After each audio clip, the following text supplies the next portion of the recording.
Live stream audio check 1 2.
Good morning, everyone.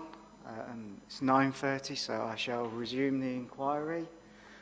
My name is Luke Fleming. I'm the inspector appointed by the Secretary of State to conduct this inquiry. The appeal is that made by Beechcroft Land Limited under the provisions of Section 78 of the Town and Country Planning Act 1990. And it's against the failure of North Somerset Council to give notice within the prescribed period of a decision of an application for planning permission. The proposal is described as outline application for the erection of up to 62 dwellings, 30% affordable housing alongside a new access, landscaping and other associated works, with all matters reserved for future approval apart from the access. And it's at land to the east of Church Lane and north of Front Street, Churchill. Okay, just to reiterate, it's an outline application with approval being sought for detailed matters relating to access only. Electronic devices, if you please set them to silent, if you would. Today, I'm not expecting any fire alarm tests. If there are, there's a fire exit to my left just here. Alternatively, out of the main entrance, and then go to the right and assemble in the car park. Okay.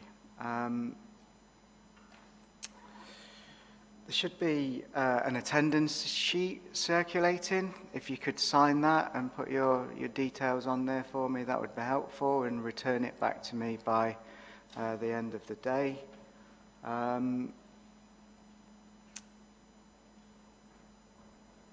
We're well into the inquiry. We've already heard a lot of evidence, and there's much more to hear next week. But there should be an inquiry programme somewhere if you've not seen it.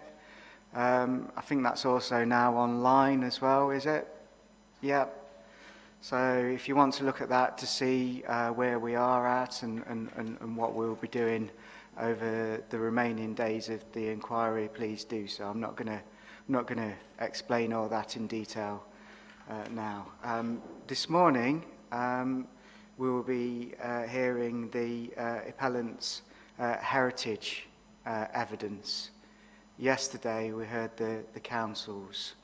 The programme suggests that we would hope to conclude that by lunchtime today, and that would leave this afternoon as a reserve session that I'm not anticipating that we would need to use unless anything new comes to light this morning. Okay. First of all, are there any, I think there's a gentleman that I've not seen, any interested parties that would like to speak to the inquiry today? If you can turn your microphone on, just give me a name. Good morning, Richard Baker. Richard Baker. Would you like, are you here because you'd like to speak to the inquiry, is that? Yes, please. Okay. And what's your interest? Are you a local resident? I'm a member of the Churchill Parish Council, and I'm also a resident, and in communication with Jan Murray, who's been here for the duration. She's unable to attend this morning, so I have some questions from parishioners which I'd like to ask. Okay, so will you be speaking on behalf of the Parish Council? Yes. Okay. So we've obviously got the Parish Council's original representation that everybody will have read. So just so you're aware. Yes. If you do speak, just bear in mind that the opposing party may have questions of you. Is that? Are you okay to answer questions? Yeah, that's fine. Okay. Also, I may give you the opportunity to ask questions of the appellant's evidence, given that you're in opposition to it. But today, just to reiterate, we're hearing evidence relating to heritage. So this particular witness will only really be able to respond to those issues. Thank you. If it's acceptable to both sides, I'd like to hear from Mr. Baker straight away, if that's okay. Yeah. Okay. Just before we do that, when you do speak, Mr. Baker, I'm going to ask you to come and sit at the witness table. So you could do that now. Set yourself up while I'm just finished. Have you got some water? Is there water there? Yeah, if you could just get Ms. Baker a drink, that'd be helpful.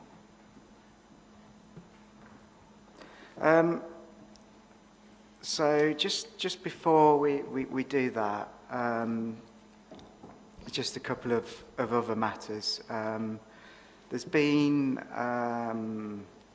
there's been an exchange of emails about biodiversity net gain. I've read the emails. I don't know how much further things can be moved on from those emails. I'm quite happy to accept them both as inquiry documents and your positions. I don't know if anybody wants to say anything about that. I was going to just say, sir, our position stands for the reasons set out in the email and for reasons I will put in closing. We accept that in principle one can provide biodiversity net gain on this site. You plant enough hedges, you'll get enough hedgerow units and so on and so forth. But so much depends upon the actual quantum of what is put in, and so much depends upon how one evaluates the baseline, that really we can't commit ourselves, I'm afraid, to say there'll be a 44 point whatever it is % improvement of BNG. And that's more particularly the case because, of course, until the final scheme is put in as a reserved matter, one doesn't know what's going to be delivered. So we'll concede BNG, but we won't concede 44%. I think that's a reasonable position to take. All right. Do you want to comment? Just where we're coming from, sir, obviously when the Environment Act does come into force, outline applications will need to demonstrate 10%. So there does need to be a quantification at the outline stage. Now, we accept that given landscaping is not before you, you can't determine it on the basis of this proposal will guarantee 44%. It's that it can achieve 44%, and we were submitting it with the hope that the council would undertake the exercise that we've done to think, well, is that achievable? The exact BNG will be determined at reserve matter stage. As I understand the council's position as saying, well, we're not agreeing to anything beyond it's positive. So it could be between 1 and 44%, but they're not telling us where that falls. Here's an offer then. The offer's this. We got the information on the 25th of May. Between the 25th of May and the opening of the inquiry, there was a long bank holiday. So we didn't have a fair opportunity to consider the matter, and had we had the time, we could have done it. If you would like to pay us the costs incurred now for having to do the work, we'll do it, and then we can debate it if we need to. But I'm afraid to say, sir, if we receive something on the 25th of May, and then we're expected to agree to this, it's not going to happen. We need a fair opportunity to look at it. And for that reason alone, I say we shouldn't be asked to do more than agree to the principle. But if the point's to be taken, well, the council's just not prepared to do it. Not true, we will do it, but we'll have to commission an ecologist to do it. That will cost us money, and it will take time, and if you want to pay for that, we'll do it. Well, I don't propose we explore it much further now. The exchange is helpful to me to a degree. Got the emails. We'll accept those as inquiry documents to start with. If the position moves on over the course of the inquiry, do let me know. Thank you, sir. Okay. The conservation area management plan was discussed yesterday, and the parties were going to check whether the labelling of it being a draft document was an issue, really, is the point. In substance, it doesn't change at all. Bit of formatting change, that's all. You agree? Okay. We're happy just to leave documents in. Yep. Yep. Let's leave it as is then. So while I was talking, I a couple of other people have entered the room. Were you wanting to speak to the inquiry today? Yeah, you've got a microphone on your table. If you press the button and... Hi. Yeah, that's working loud and clear. Can you just give me your name? Of course. My name's Dr. Simon Clausen. Okay, yep, you've already emailed me, haven't you? That's correct, yeah. Yeah, okay. Can you just say what your interest is, whether you're opposing the scheme? Yeah, I am opposing the scheme. Are you a local resident? Correct.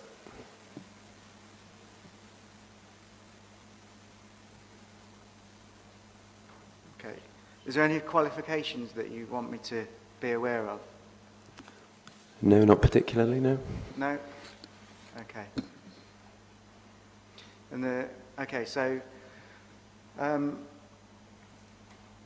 Mr. Baker is in the same position as you. This is the witness table. He's going to give evidence in a moment. After I've heard from Mr. Baker, I'll gladly hear from you. I should say that if are you willing to answer questions on what you say? As much as I can, yes. Yeah. Okay. So the appellant may have questions for you, and if you do, I may also allow you to ask questions of the appellant. But as I say, it's the Heritage witness that's here today, so we'll only be able to answer questions relating to heritage matters. Okay. And the lady to your side. Hello. Sorry, your microphone's not. It's okay. Sorry, I'm Simon's wife, Dr. Lizzie Clausen. Do you want to speak as well? I can, if that's acceptable. I suppose I should say, and I'll make the point.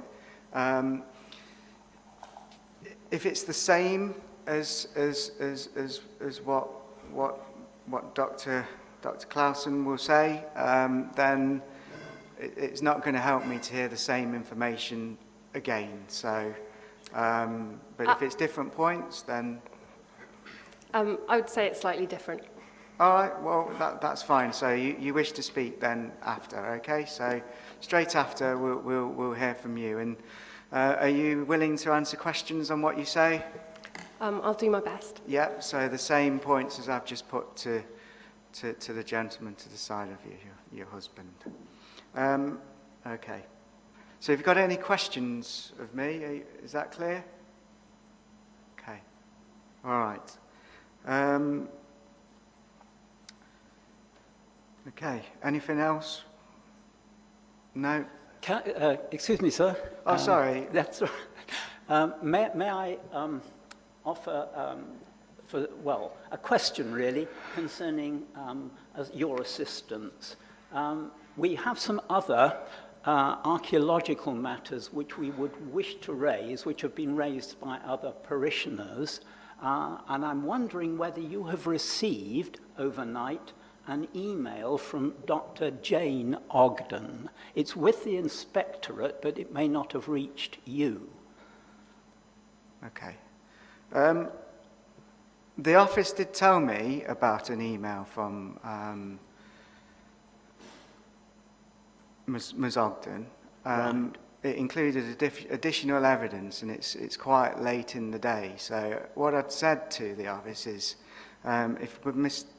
Ogden did wish to come attend the inquiry, I would hear from her and give her the chance to ask any questions. So I've not accepted that additional evidence at this late stage. Okay? I understand. So are you saying that you wish to speak to the inquiry again? Well, if that would assist. Now, the problem is, of course, sir, you haven't seen the document. But perhaps I can do this. I can outline the circumstance. And I assume that Dr. Ogden will indeed take up your offer, if that were possible, to address the inquiry at a later date. So do you have the document? What is it? How long is it? I have an email. And I think it would be easier probably if I paraphrased the email Yeah. rather than reading How it long is through. the document and what It's, is it? it's a two-page input with a map. Okay. Saying, showing what, roughly? Well, essentially, it concerns two matters which don't appear to have been raised so far. Archaeological matters. One is an Iron Age site, or putative Iron Age site, detected by magnetometry and published in Somerset Archaeology in 2017. That's a site on the top of Windmill Hill. Now, the appellants may indeed have had sight of that, but I'm not aware of that being the case. So that's one matter. And then the other matter that Dr. Ogden wished to raise concerns the boundary of the medieval deer park that lay north of the appeal site and was a fairly extensive area in late medieval times, extending towards Congsbury. Now, the southern boundary of that site... Okay, I'll just... Yeah. Okay, so seems as though there's a document that may stem over 2 pages. It may speed matters up if it were to be put in. What's your views on that? Yes, sir. We're in principle happy to see it. I don't like to try and exclude members of the public, naturally. I can't comment on the substance of it without seeing it. Happy to look at that. Yeah. I'd be reluctant, the notion that Dr. Ogden will attend the inquiry at a later stage to talk about archaeology. I'm not content with that because these are very late submissions. I've got my heritage witness today. I was hoping we can draw a line under heritage because otherwise, if she's sending it next week, you can imagine there's practical difficulties. I have to recall witnesses and whatnot. Yeah. So I think probably to move it forward, if you've got a copy of the document, Dr. Jacob, if you can get that to the appellant's team, if you've got a copy for the council's team, that would speed things up as well, if you have. Unfortunately, I have but one Well, the council copy. will copy it for you. Indeed, yes. And then maybe have a look at it over the break or beforehand if you can. And then we'll revisit it. Okay. Fine, sir. Thank Okay. you. Unfortunately. Okay. Right. Anything else, Dr. Jaycock? No, I think that concludes my questions. Okay, So. we'll come back to you on that. Okay. But it is a fair point from the appellants there. It's been clear for a while that we'll be dealing with heritage matters yesterday and today, and I do want to move forward as well with it. Okay. Poser, just to keep us all safe, what you're not saying is that if this particular individual wishes to turn up next week and say something, they can't do so. No, I won't be saying that. No, absolutely. So if they want to come along and say what it is they would have written down, they can do that. We're not saying they can't. No, without a doubt, but obviously the appellant's witness won't necessarily be available for them to answer any questions, is the point.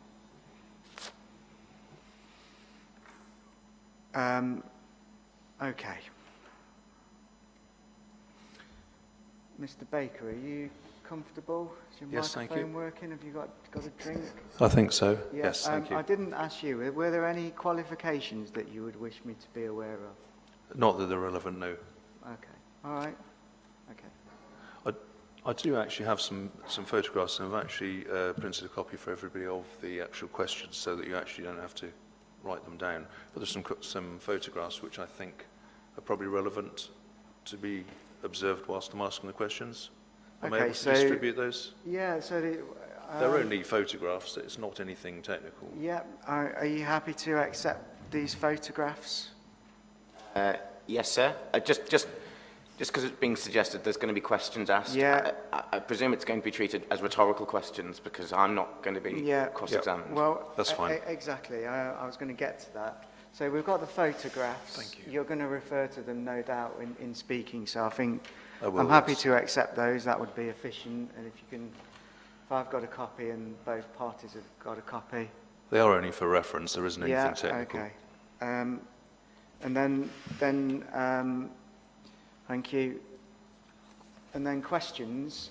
Just to reiterate what I said at the start. Today, we've got the council's heritage witness here. If you wish to stay, I will allow you to put questions to that witness. The other questions that you can speak of in your when you give your evidence, I can ask the appellant to take up with his relevant witnesses over the remaining days of the inquiry. But you're here to give your evidence. It's not an opportunity for you to ask questions directly of the appellant's team. So if you can frame your evidence in that way as opposed to... Absolutely. Yeah, okay. Mm-hmm. So can I just, looking at these questions, as I understand it, they're all questions to Mr. Sorry, I didn't realise that the questions were all on the back there. So you've handed in a list of questions as well as photographs. I thought it was easier to just read through them and then you have a record. Well, so it's very fair the way that this has been done. I can just ask Mr. Sutton in examination chief all of these questions. That might be the best way to do it then, because as I understand it, they are questions from Mrs. Murray that she would have asked Mr. Sutton if she could attend. Absolutely, yes. Well, save you having to just read them out, Mr. Baker. I can just ask Mr. Sutton to address each question. Okay, so bear that in mind. That I'm happy for that to happen. So on that basis, if you can, you presume you still wish to say something and give. Are you talking about asking him now or to repeat to answer them? What will happen is once I've heard from the interested parties today, as I've outlined this morning, we'll then hear the appellant's heritage evidence in full. Okay. And during that, there will be a number of questions that will be put to that witness from both sides. And during one part of that is the evidence in chief that will be led by Mr. Garvey. And during that, he's saying that he will put those questions to the witness. I think I'd rather ask them initially, if you don't mind. Yeah, if you want to get on it does set the ground for the rest of the inquiry with regard to the site, to be honest. You won't get a response immediately. It will... No, that's fine. I'd just like them to be acknowledged, really. So these are relevant to the cross-examination of Miss Hudson Macaulay yesterday, and some of the residents and councillors who've been observing the hearing online have contacted us with a number of questions. And one of them, the first one is, would Mr. Sutton agree that the cupola on the site of the Sydney Hall cottage homes and the Mendip Hills behind it, can they actually be seen from the appeal site? I think you'll understand why there's a relevance to these questions. The second one is that we'd like Mr. Sutton to agree that although the appellants are keen to demonstrate that the school detracts from the site, there is a row of mature trees on the bank immediately outside of the school fence, which ensures that it can't be seen from the site, and thus doesn't unduly detract from the conservation area. The third question in the similar line is the fact that I'd asked Mr. Sutton to agree that there are 4 listed heritage structures in Church Lane that enhance the setting of the conservation area, namely the Grade 2 listed buildings of firstly Churchill Court, the cottage, the wrought iron gates of Churchill Court, which have their own independent listing, and also the historic walls of the unregistered park and gardens of Churchill Court. Now, I know they seem to have the same address, but they are specific different items, and you can see them all individually when you're on site. The fourth question is, I'd ask Mr. Sutton to agree that the 4 structures are important in their enhancement of the setting of this conservation area, and they're also linked to the setting of the Grade 1 listed church, and that they are thus also joined to the conservation area by their diagonal footpath across the site. Some history, bearing in mind that the former vicar of St John's Church, Reverend Giles, lived in Churchill Court, and that the cottage was the former coach house. So that links the sites. I'd like Mr Sutton to also tell us why these buildings afford a Grade 2 listing if such structures are not important to the whole setting of the area. It should be noted that Churchill Parish Council asked the landowner to be kind enough to ensure that the hedge was appropriately maintained at the correct height to allow this important view, but has regularly been ignored. And one further point is the fact that it is actually the summertime, so the trees are in full leaf. Obviously for half of the year, these historic sites are much more visible.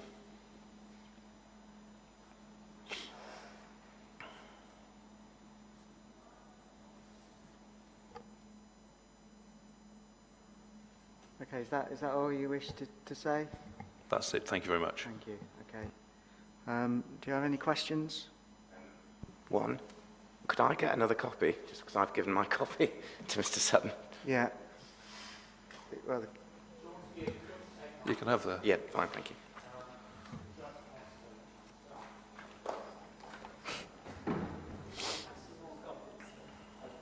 oh, there we are.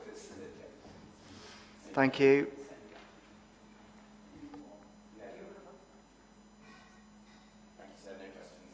Okay. Right, thank you.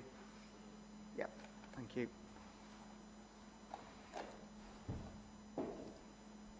Yep.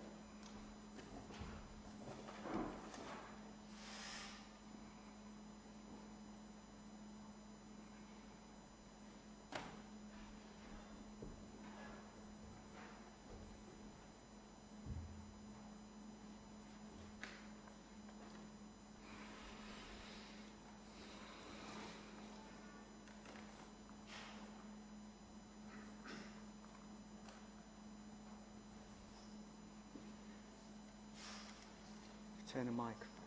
Yeah. Are you comfortable? Yes, thanks. Okay. So yeah, same principles apply. Whenever you're ready. Yep. Thank you. Many thanks for allowing me to speak this morning. It gives me the opportunity as a local resident and near neighbour of the site to speak about the proposed development. My family and I have lived in Churchill for several years.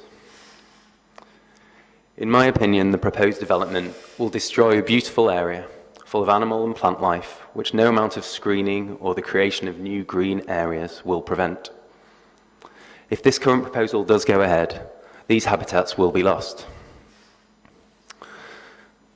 This specific area is enjoyed daily by many children and adults, walking the public rights of way which run directly through the proposed site, and the public right of way which is on the east of the proposed site. As you are aware, since the growth of nettles and long grass in the warmer months, the diagonal public right of way has been increasingly difficult to access. Seeing people walking these paths, enjoying the surroundings, was even more noticeable during and since the recent pandemic. I've noticed more and more people, children and adults, being active in Churchill and enjoying the beauty that this specific area of Churchill offers. This includes views from the top of Windmill Hill to the Grade 1 listed St John's Church to the east, views to the Mendips in the distance, and when approaching the proposed site from Front Street along the public right-of-way, uninterrupted views of St John's Church to the west, with its tower and its current flag flying high. This church is visible as you pass through the first fence on the southernmost field when you walk into the proposed site. Less so in the summer months when the leaves are thick on the trees, but for the majority of the year at this location it is visible. I live here and I see it walking from this point. The local preschool with approximately 20 children at a time regularly use these public right-of-ways on the proposed site to learn about the animals and plants that they can see and touch. In my opinion, and without doubt, the proposed application will have a huge negative effect on the character and appearance of the local area. In my opinion, to build 62 houses here is no way in keeping with the character of the surrounding buildings and structures. And in my opinion, a site of this size in this area will have a negative effect on the appearance of the landscape. Having a road thoroughfare or rat run running directly through the proposed development will change the character of the area. In my opinion, it is likely to bring noise pollution and associated light pollution. Can you just bear with me a moment? Can you just, I'm sorry to interrupt you. No, Is it's that fine. noise off-putting to you? I'm fine with it. What is that?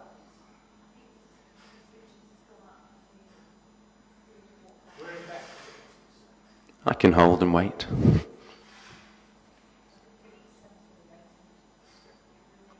Right. We can't have that.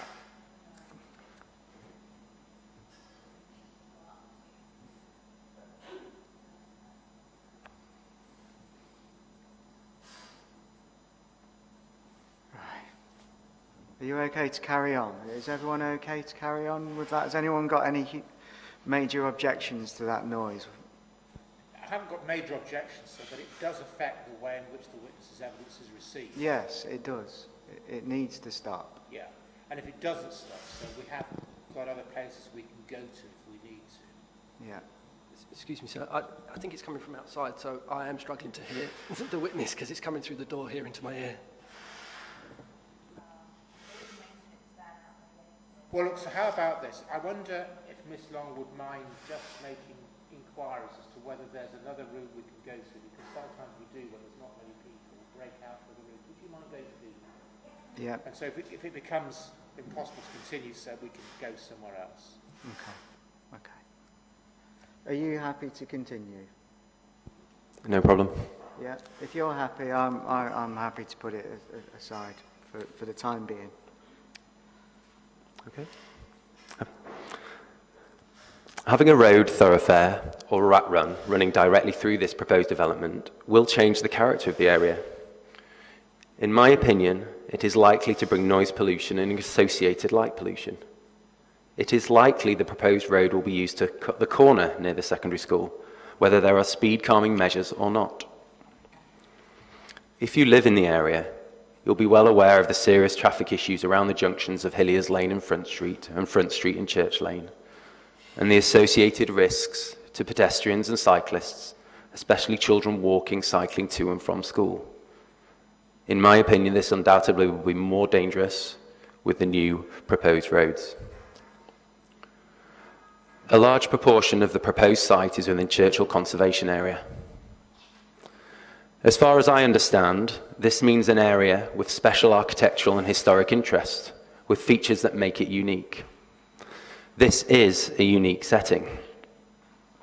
I personally do not think building of this scale should occur in a conservation area. What does this say to our younger generations, allowing building of this scale in an area that is supposed to be protected? I think we must recognise that many people, and especially our young people, care about the environment. I believe that as a society, now more than ever, we have a responsibility to protect the environment, protect open spaces, and protect areas of beauty. There is increasingly mounting evidence to show the benefits to our mental well-being of spending time in these places. As has been widely reported, there has been a large increase in mental health problems during and since the pandemic. I believe the proposed plan severely adversely impacts a peaceful, publicly accessible area of land in a protected conservation area that has high usage from the local community. I am aware that new housing is required, though I believe that housing in appropriate locations is key. Many thanks. Thank you. Do you have any questions? No. So I'm not laughing at the witness. This noise is very distracting. Yeah. Thank you.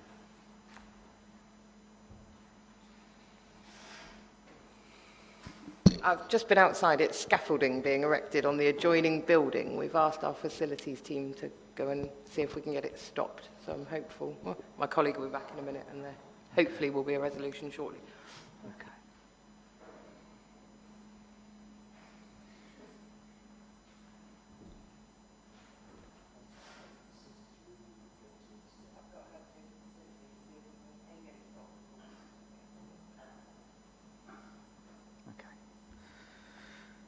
Are you comfortable? If everybody can hear me, and that's all right with everyone else. You need to know this President.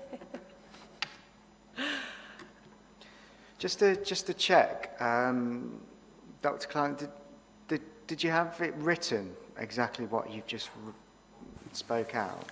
Yes. Right. Well, that might be helpful to just let us have a copy of that, and the same goes for you as well, presumably. Yeah. Yeah. Okay. Okay. Good morning, everyone. Thank you for the opportunity to speak today. My family and I have lived in Churchill for the past 5 years. Our house was previously owned by a family who'd lived here for several decades, and prior to that, the house was used as the vicarage for St. John's Church, which you can see from the garden. On Sunday mornings, you can hear the church bells ringing, and I often imagine what it might have been like for whoever lived in the vicarage at the time to walk from the house across the fields, past the stately sycamore tree, towards the sound of the calling bells. I am lucky enough to be able to see those fields every day, and I'd like to tell you how beautiful they are. I'd like to tell you about how the fields look in the height of summer, when the bright blue sky contrasts so strikingly with the tall yellow grass. I'd like to tell you about the windy days when the long, uncut grass is blown about in different directions, making loud swishing sounds. And I'd like to tell you about how magical the view is after a fresh falling of snow. I'd like to tell you about the stunning sunsets you can see across the fields, and how the sycamore, that always takes centre stage, becomes increasingly silhouetted as the light fades against a backdrop of blue, pink and orange, with the church in the background. I'd like to tell you about the hovering buzzards in the summer and the ever-changing birdsong. On moving to Churchill from a city, I found I couldn't help but notice how my surroundings changed on a seemingly daily basis. I find it particularly noticeable each autumn when the leaves fall from the trees and reveal the vistas behind, and I'm again surprised in the warmer months by the lushness and density of vegetation that screen much of these views again. I highlight these seasonal changes as I wonder if the way in which the vegetation that surrounds the proposed development site changes throughout the year has been fully appreciated. I understand, sir, that you're due to visit the site next week, which happens to be the point in the year when the vegetation is at its most dense and the screening will be at its best. And I would be grateful if you could consider how different the landscape and described screening would look in winter. Another concern I have about the proposed development is how it will be lit. The details seem a little vague on this. I have read the proposed lighting strategy and still don't understand whether there will be street lights or not. I suspect, however, that some form of street lighting will be required, given the likely need to raise the road at points. I fear this light pollution will contrast starkly with the current darkness of Front Street and Church Lane, and it is likely to make the proposed development even more obvious after dusk and out of keeping with the local area. I have heard the proposed development site being described as horticulture land during the inquiry. I had not heard of this word before, so I looked it up. The definition I found was this: horticulture, the commercial development of the countryside for pasturing or exercising horses. As someone who has been enjoying observing these fields on a daily basis for the past 5 years, I would not describe the proposed development site as horticulture land. I would describe the site as including a small area on the northwestern side that contains stables and a small paddock where no grass grows, and the rest as green fields or pasture land. This is clear to see from a quick look at Google Maps with a satellite view. The horses, of which there are most often 2, graze in rotation in various sections, usually to the north side of the proposed development site. Sometimes sheep are kept in other fenced areas on the site, but most often the majority of the site is open grassland. I've explained all of the above as I'd like to make it clear that I believe the proposed site to have great value in its current form. It's not nothing land. It is not land that is crying out to being improved. It's an area of land that is enjoyed by many on a daily basis due to the public rights of way that run through it and the way it connects part of the village so people can enjoy circular walking routes. I'm sure there's no need for me to talk in detail about mental health benefits that being in nature and open space bring, as well as the obvious health benefits of regular exercise. But how the surroundings make you feel is important. If the proposed development did go ahead, how would it make people feel for years to come? An impossible question to answer perhaps, but one that I think is worth considering. Some people may feel that the largely flat lie of the land may make the proposed site an excellent choice for building multiple dwellings. But in my view, it is the flat openness of this space that makes it so particularly enjoyable. Many of the footpaths that continue on from the proposed site are narrow, with hedgerows along each side, or they run along the bottom or along the top of a sloping field, or through a woodland or along a stony track, and the open footpaths along the proposed development land provide interest and contrast for the user. With the church in the background, this open space provides a connection to the church from the village, and walking down onto it from Windmill Hill, it comes as a relief to both the eyes and the legs. I've talked about the sunsets already, but in my opinion, there's something very special about the way the light falls on these fields. It really is beautiful. You may wonder who actually uses these footpaths through the proposed site. And thanks to being able to spend significantly more time outside during the months of lockdown of varying COVID restrictions, I can tell you what I saw. I saw a lot of people using them, and I enjoyed greeting both new and familiar faces. I saw families, I saw couples, I saw people walking on their own. There were runners and joggers, children on bikes, those with rucksacks and walking sticks. And as time went on, people walked in larger groups as they were able to, happily chatting together. When schools were opened up again, I saw students from the academy coming and going across the fields throughout the day, and then up the south side of Windmill Hill to sit and eat their lunches while looking down to the fields of the proposed development site and the Mendip Hills beyond. I saw groups of children from the local preschool walking across the fields in their waterproofs, the Wellington boots, whatever the weather. After the grass had been cut, I noticed a young child and his mum walk across the original diagonal public footpath to sit and have their lunch under the sycamore tree.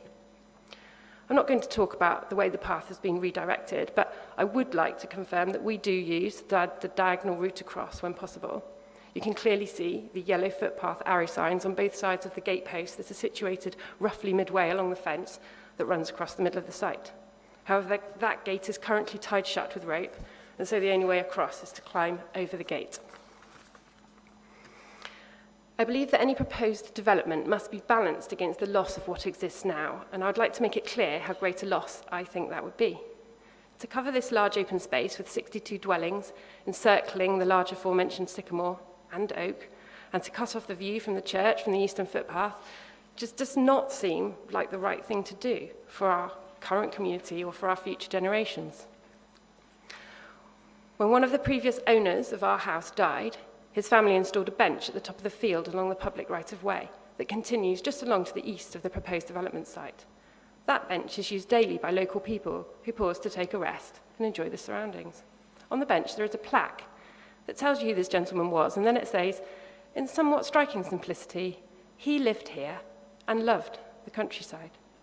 That is why people choose to live here. He loved this place, our community loved this place, and it's my hope that many more people after me will continue to love this place. Thank you. Thank you. Do you have any questions? No, thank you, sir. Thank you.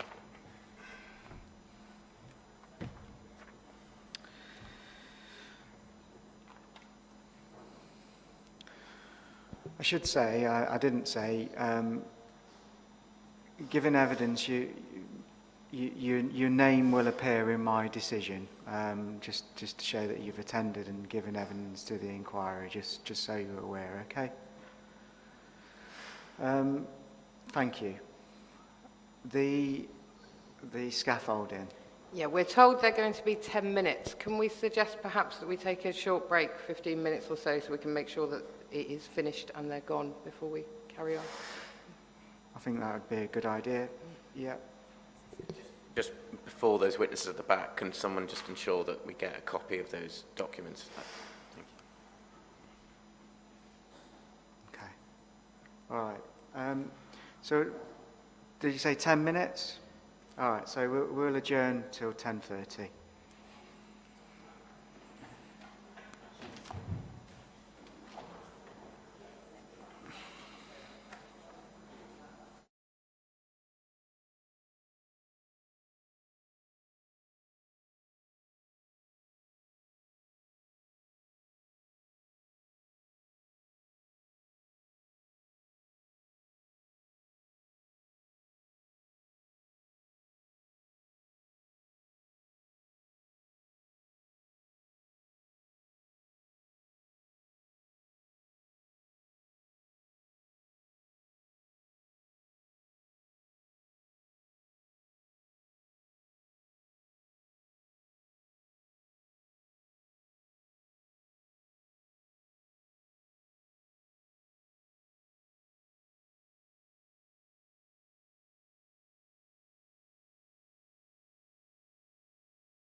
So it's 10:30, so we'll resume the inquiry.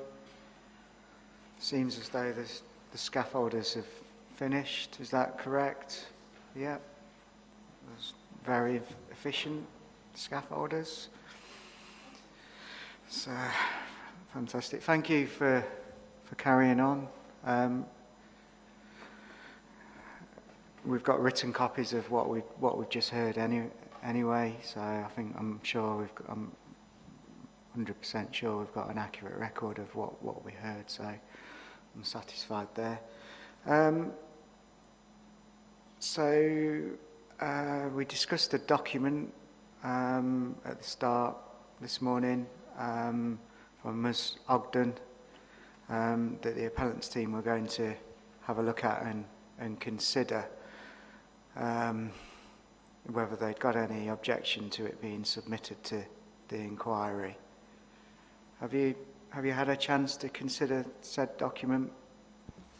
We have no objection to it going in. The only point I'd make is the version that we've been handed is in black and white, which is relevant because it refers to purple circles on it, which we can't make out.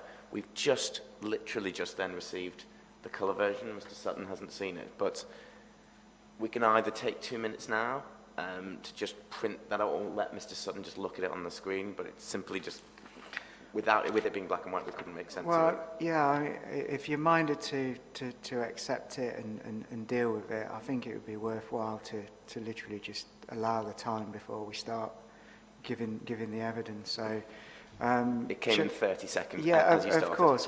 How long do you need? 2 minutes, sir.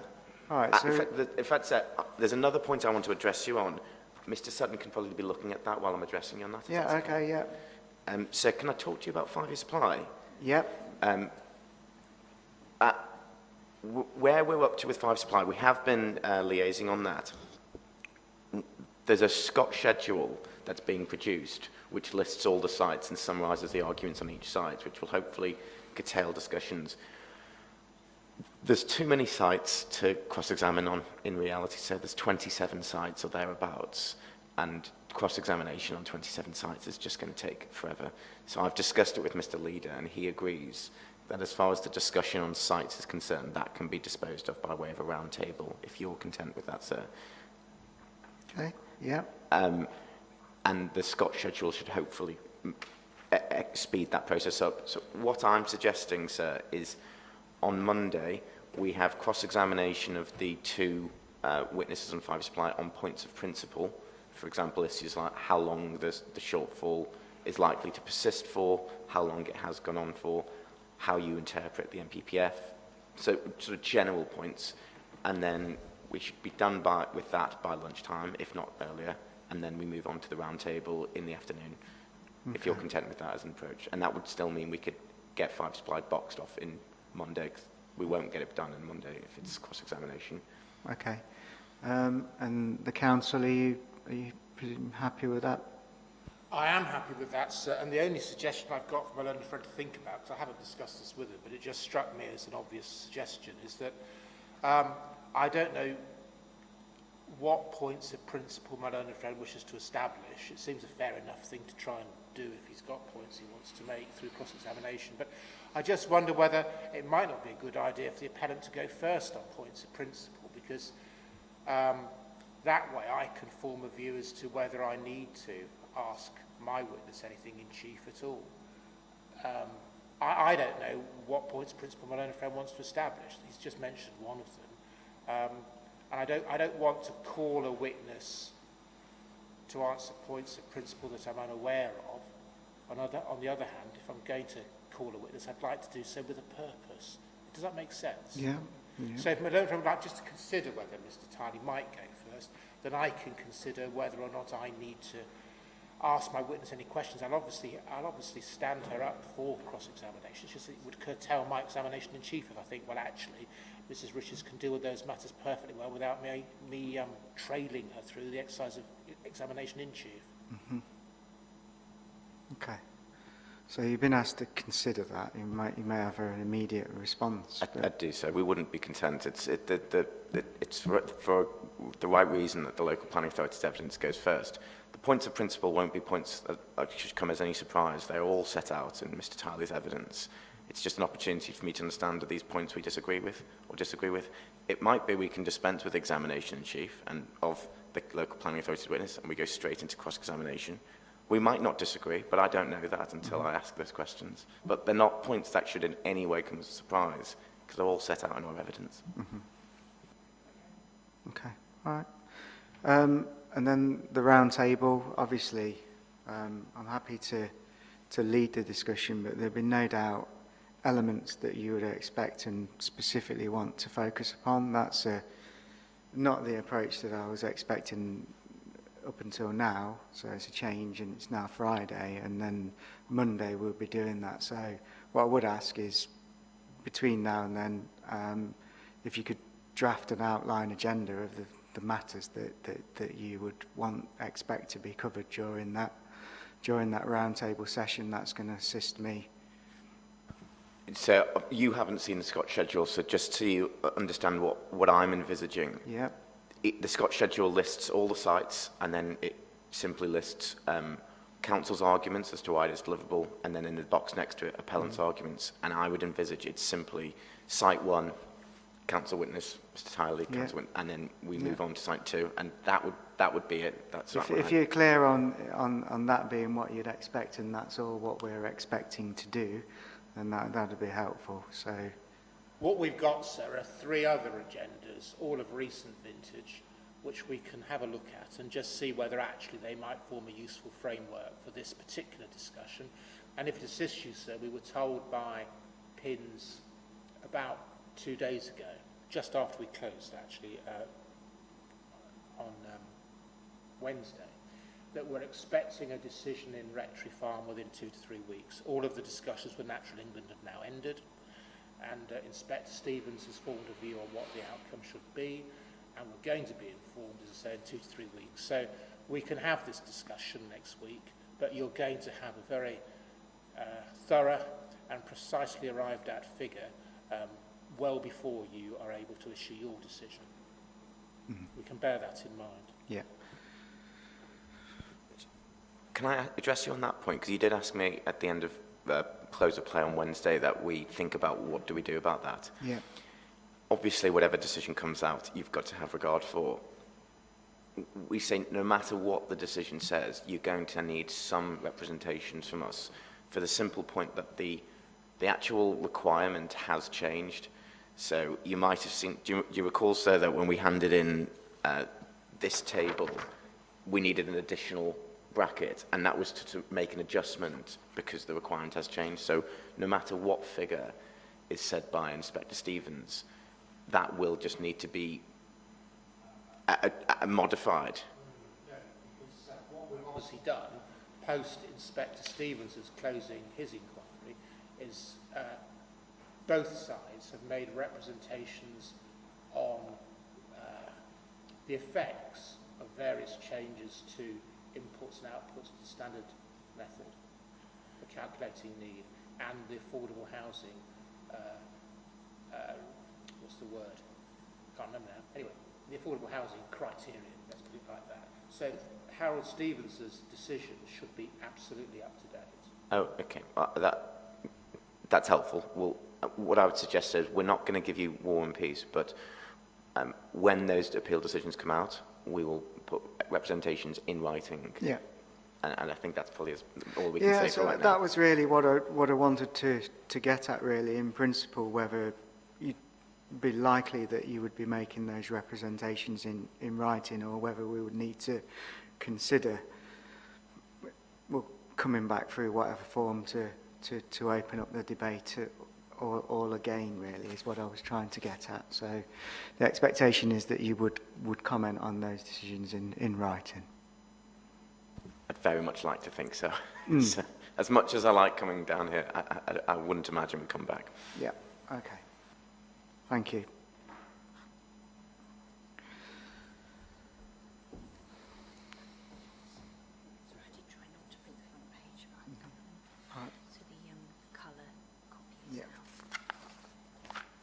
So just to be clear, the email from Ms Ogden now, you've got the colour copy. Is that... I was able to see it off the screen, and that makes perfect sense. Thank you, sir. Yeah, okay. Are you happy to accept it? Thank you, sir.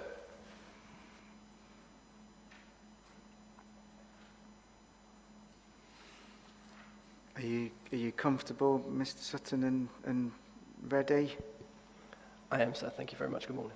Thank you. Anything else that anybody wants to draw to my attention before we start hearing the appellant's heritage evidence? No? Okay. So, Mr Garvey, please call your witness. Thank you very much, sir. This is Mr Sutton, who's my heritage witness, so I'm going to dispense with his qualification and experience to set out in the introduction of his proof of evidence. Good morning, Mr Sutton. Good morning. You'll recall on Wednesday where we got to with Dr Hudson Macaulay is that we had identified 4 ways in which she said that the appeal site contributes to the significance of the conservation area. Do you recall that? I do recall that, thank you. And what I want to do is go through the 4 points that she identified, gives that contributing, and then I want to get your view. So the first point is she said that it provides the illustrative views of the built form along Front Street, and that being of Barrow Cottage and of the 2 surrounding buildings. Do you recall that? I do. Yeah. In that respect, I want to understand what do you say about Barrow Cottage and the 2 surrounding buildings? For the avoidance of doubt, I believe we're referring to Barrowfield Cottage, although Sorry, Barrow Cottage was referenced at various points on Wednesday, so Barrowfield Cottage. And the residences that lie immediately to its east on Front Street on the north side. That was my understanding of those properties that were discussed. In the first instance, I do not take those 3 properties as being dwellings that I would describe as non-designated heritage assets. 2 of them are seemingly late 20th century in character, the 2 to the east. Barrowfield Cottage itself, potentially a structure of late 19th or early 20th century. Can I just come in? Just before we start talking about properties at length, we had this sort of yesterday a little bit. I'm looking at the indicative site layout, the indicative master plan. I think all the properties' names are on there, so maybe we could all be referring to that one when we do start to talk about individual properties' names. That Right. makes perfect sense. Yeah, sir. sorry to interrupt. I just think that thought makes it might save perfect time sense, thank later you. on. So, actually, have you got that indicative site layout? If you don't, Mr Wakefield, I'm sure we'll provide that to you. I don't have, the version I have is so small print, I wouldn't be able to read the property names, sorry. Yeah. I'm not furnished with the fine, oversized copy you have, sir. Mr Wakefield will provide that. Thank you. If you wish to refer to another plan, that's fine, but as long as we all refer to the same plan.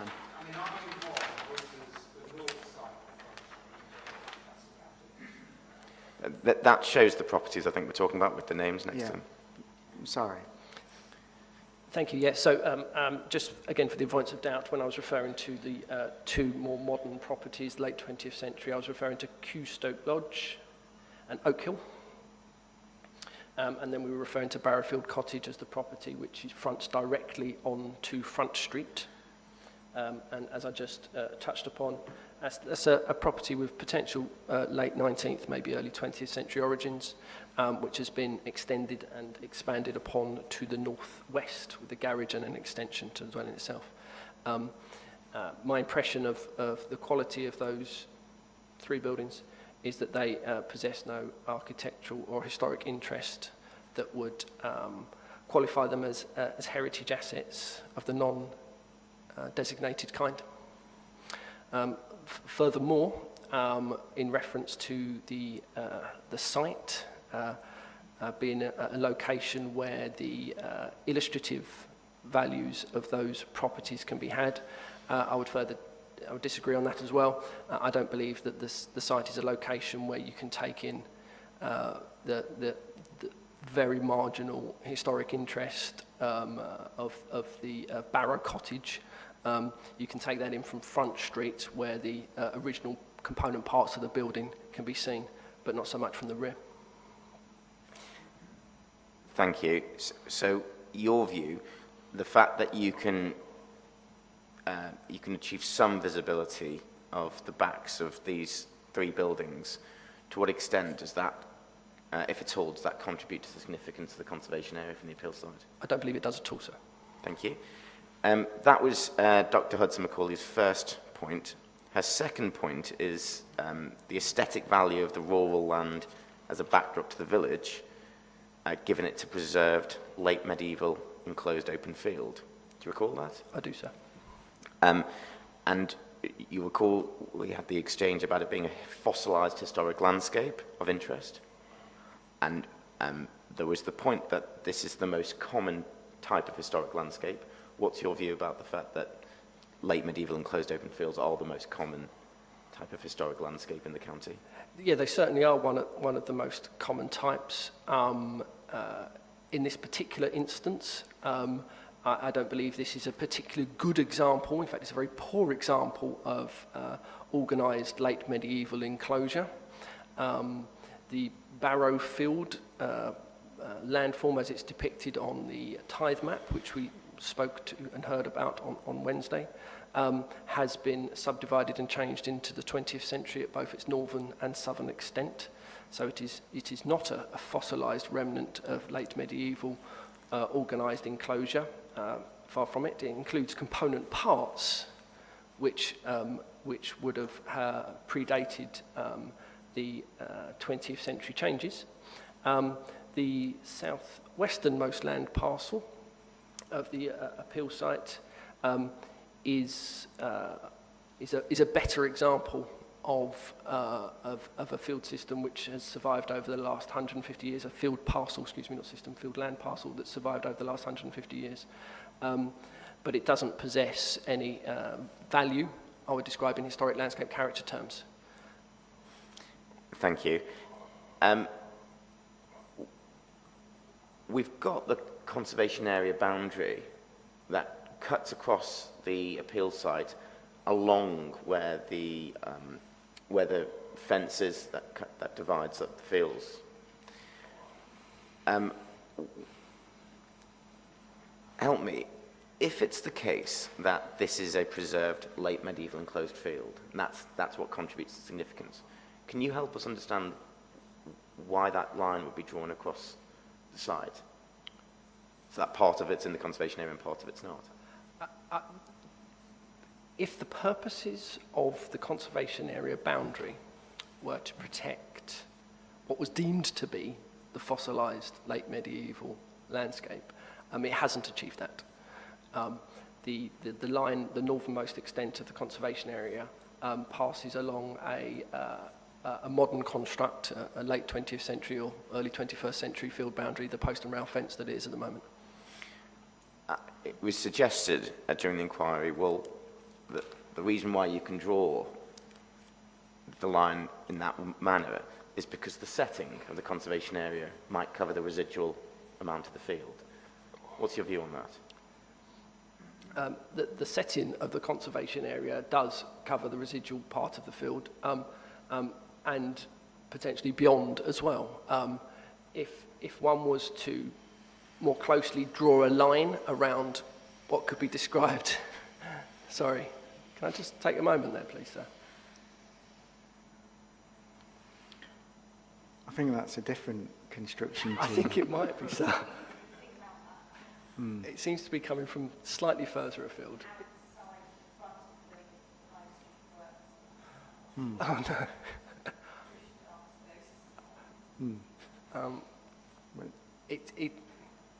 As long as it's not going to come back in my ear as it did earlier, I think it's less distracting. So I'm happy to carry on if everybody can hear me okay. Yeah, can you move your microphone ever so slightly closer? I can sit further forward as well. Yeah. Thank you. Sorry, we were talking about the notion that, well, the setting does go beyond the boundary of the conservation area. So in response to your point that it wouldn't have made sense to draw the conservation area where it's been done if you were trying to preserve the field, can you help us on how the setting might impact upon your answer? Yeah, so just to refer back again, if one was to use the conservation area boundary to delineate a component part of the fossilised medieval landscape, one would draw that around the south-western land parcel. But again, for the avoidance of doubt, I'm not suggesting that that land parcel has any heritage significance or merits just because it's a surviving component of a late medieval common field system type. Thank you. The third point that Dr. Hudson Macaulay identified as contributing to the significance of the conservation area. Are you content for me to carry on, sir?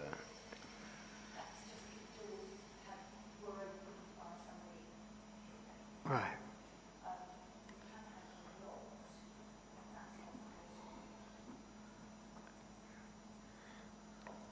Okay. If that's the noise with the doors shut, I'm okay with that. If you are. Was there a suggestion that doors could be shut and locked?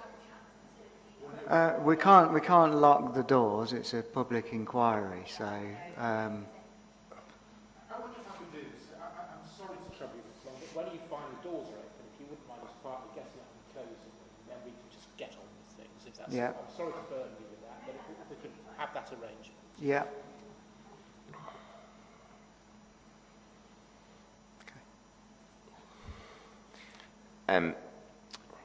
Sorry, I think we were moving on to the third point that Dr. Hudson Macaulay had identified as the 4 factors that contribute to the significance of the conservation area. And the third one was illustrative views of the historic development of the settlement, i.e. that these views allow you to understand how the settlement of Churchill has grown. Do you recall that? I do. As I understood it, we were talking about the buildings of Barrowfield Cottage, Keystoke Lodge and Oak Hill again, as being those buildings that specifically help you understand how the settlement has grown. Help me with that. What do you say in response to that being a contributing factor? Insofar as you can make out the rear of properties, 2 of which I've just described as being of late 20th century or early 21st century, I think late 20th century date, and one of a late 19th, maybe early 20th century, but then much changed date. You can make them out just about from parts within the appeal site. From parts within the appeal site, you can make out the school and the collection of buildings there.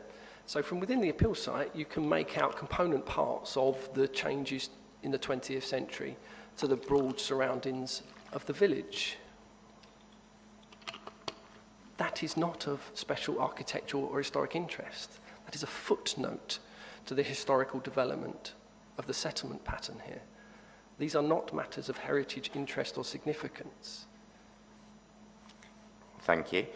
And the final point that Dr. Hudson Macaulay relied on is that the appeal site offers views towards St. John's Church.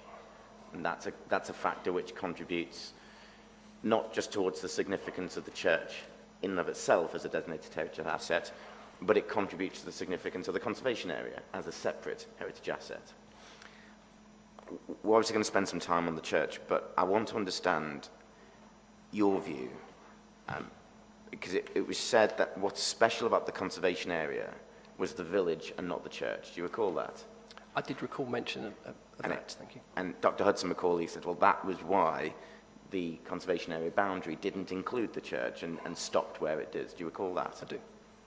So I want to understand your views, what sense it is to say, well, what's special about the conservation areas, it's about the village and not the church, but views towards the church contribute to the significance of the conservation area. I think in the first instance, because it's a useful summary, it's at 4.7 of my evidence, where I briefly, in shorthand, describe my impression of the significance of the conservation area and the village. Well, let's turn that up then. So page 17 of your proof.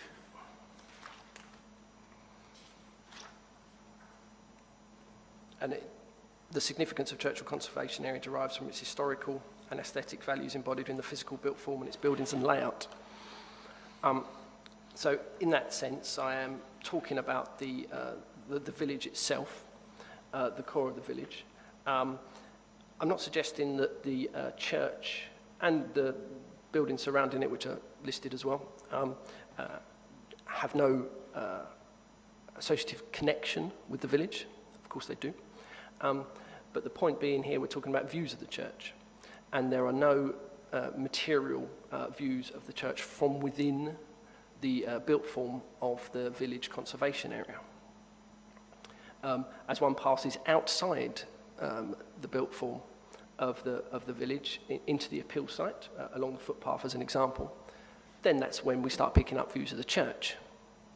Views of the church can be had from a variety of locations to the west of the settlement pattern, to the north up towards Windmill Hill, and I'm sure the inspector will take an opportunity, if he hasn't already, to pick up some of those views, and they're identified on the itinerary actually. So there are opportunities to take in views of the church in the wider landscape where specifically you also can't see the village. So again, this is alluded to and specifically referenced within my evidence, where I say there isn't actually a location where one can actually take in the significance of the built form of the village and the qualities and built form of the church in the same place. So there is a disconnect in the experience of these features as one passes through the landscape. Thank you. Put it this way, let's say for argument's sake that the inspector disagreed with you about the church, and the inspector favoured Dr. Hudson Macaulay's evidence and found that there was less than substantial harm to the church, but at the lower end. Let's say for argument's sake. To what extent would that then necessarily carry across into a consequent harm to a separate designated heritage asset, i.e. the conservation area? I don't believe one would need to find harm to the conservation area insofar as where its heritage significance lies. Thank you. I want to talk about effects. So we've talked about significance. I want to talk about effects, how the appeal proposal will in any way affect these points of significance. So in respect to how will the appeal proposal affect this point one, your ability to perceive built form, i.e. Barrowfield Cottage, Keystoke Lodge and Oak Hill? So again, just for the avoidance of doubt, but I don't mind repeating myself on that point, I don't believe this is a location where the illustrative qualities of the built form within the village can be experienced. However, what we're talking about is views of the backs of these properties from the appeal site. When one was to play out the scenario of the appeal scheme being built out, can views of the backs of these properties be had from public rights-of-way and other locations within the appeal scheme afterwards? Yes, one would still be able to see them. So there's no material change into the specific aspect of being able to see these properties from a variety of locations. It might be said to you, well, there's a difference between seeing them now, seeing the backs of these properties in the context of a pastoral field, and seeing them in the context of built form surrounding you. That would be absolutely correct. And that bears no relevance to heritage significance or the experience or the story.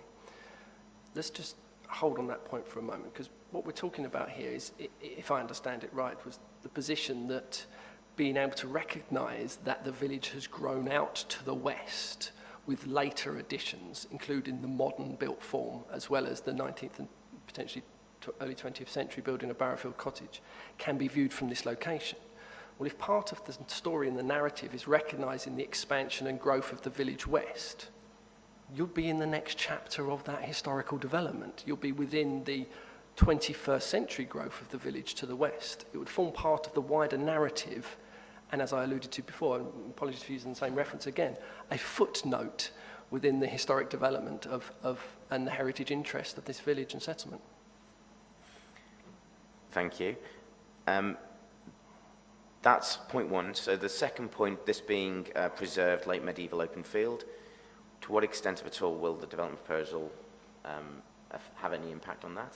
So again, for the avoidance of doubt, I don't place any heritage significance on the character, the historic landscape character.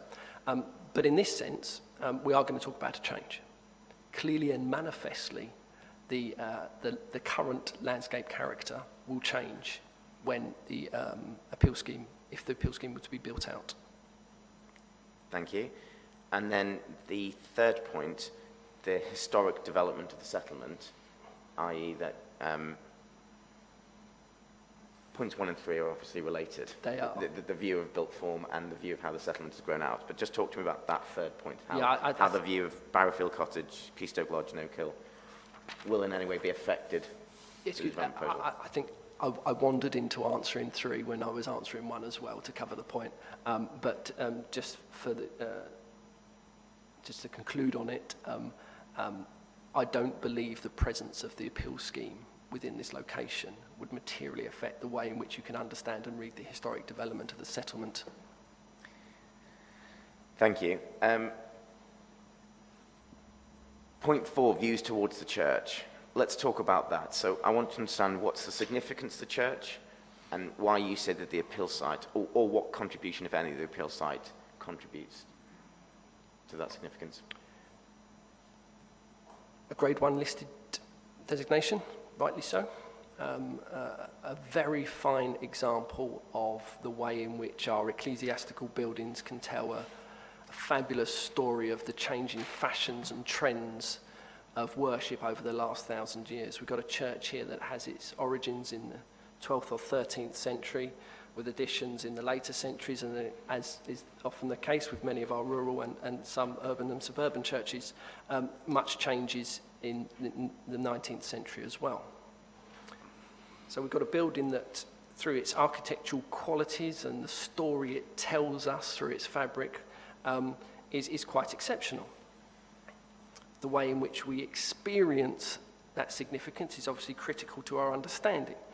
And as has been discussed before and is presented across in my evidence, paragraphs 419 through to 427, or 27, excuse me, the best way to experience the significance of the church is, in the first instance, and it's critical that I do say this, it's from within the church. Let's not move too far away from the importance of the experience of the church from within the building as being paramount to the understanding of the way it's used, the way it's experienced, and the qualities of the architecture too. You then step outside into the exteriors, where the qualities of the architecture can be understood and read very easily. Well, I say very easy, I do apologise. That's from somebody who spent 25 years staring at churches and being able to read the different phases and the different periods on show. But one could certainly make out the qualities of a very fine building from within its immediate churchyard and graveyard. Then one moves further afield, and the ability to take in those qualities and experience starts to diminish. In particular, due to blocks of vegetation and other built form as you move further afield, and then the church picks up its role as a landmark in the landscape, as a wayfinder. And there's several locations throughout the footpaths that travel to the north and west of the village, where we can pick up the church tower above the vegetation and built form around it.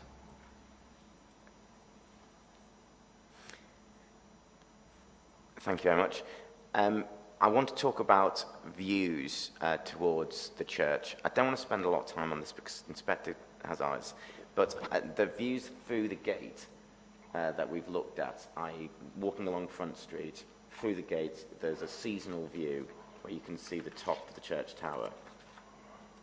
It's figure 8 in Dr. Hudson Macaulay's, but we've turned it up a few times. Firstly, to what extent do you say that that is a view of any significance? It's also a version of it's included on my page 18, photo 1, where I've actually just sneaked in off the pavement a little bit up onto the edge of the field boundary there so we can pick up the church in the background. To answer your specific question, it is one of the poorest views of the church you can make out in the wider landscape. There are some fine views where the church tower can be made out. From this location, it's a view which has already been alluded to, and I believe we've got common ground on this, that's obviously it's only really visible during the winter months. But even then, it doesn't stand out like a landmark. It's not like a church spire at the end of a straight street through a village, or it doesn't stand out like it does in other views to the north, where it's framed between vegetation even during summer months, where the landmark qualities of it, the wayfinder qualities of it, can be fully understood, read and enjoyed. This is not that location. It is barely discernible as referred to in my evidence. Thank you. When was that photo taken?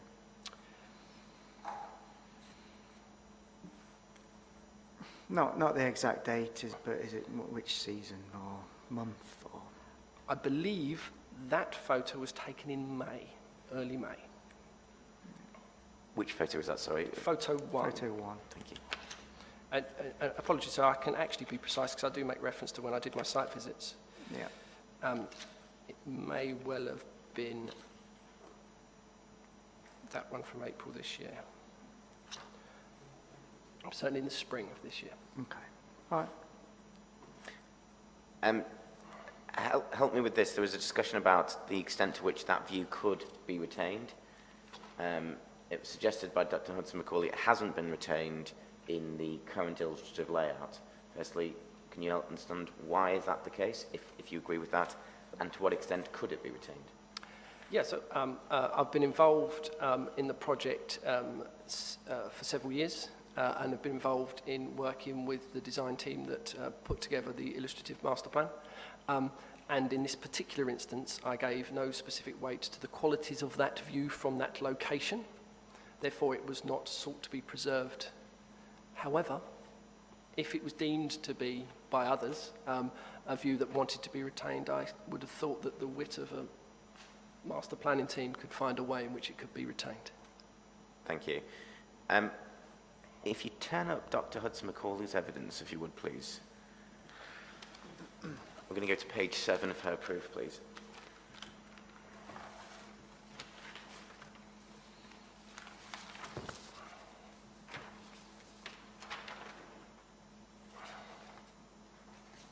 Shout when you've got that.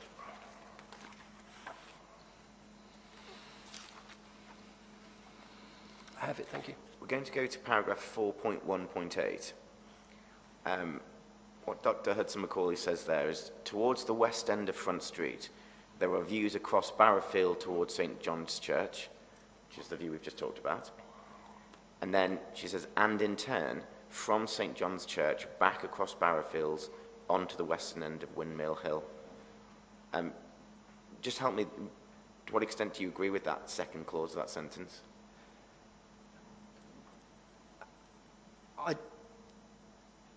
Barrowfields, as depicted on the tithe map, includes a portion of land to the north of the appeal site. I believe that may be referenced. That's the section that we saw has now been cut off. That's correct. I see. Yeah. And if one was to be passing away from the church, walking towards Church Lane in a broadly easterly direction, you can just about make out the field directly opposite on the other side of Church Lane. So I believe that would be the direction we're talking about in that paragraph, but that isn't the appeal site. So do you accept what that second clause or not? There's a view back from the church. Yeah, you'd have to have moved slightly further away from the church. So from the church, I think a correct description would be from in proximity to the St. John's Church. Views can be had in that easterly direction. And what significance of any of those views would you say? They're not of heritage significance. Thank you. View from the public right-of-way across the site towards the church. What do you want to say about that?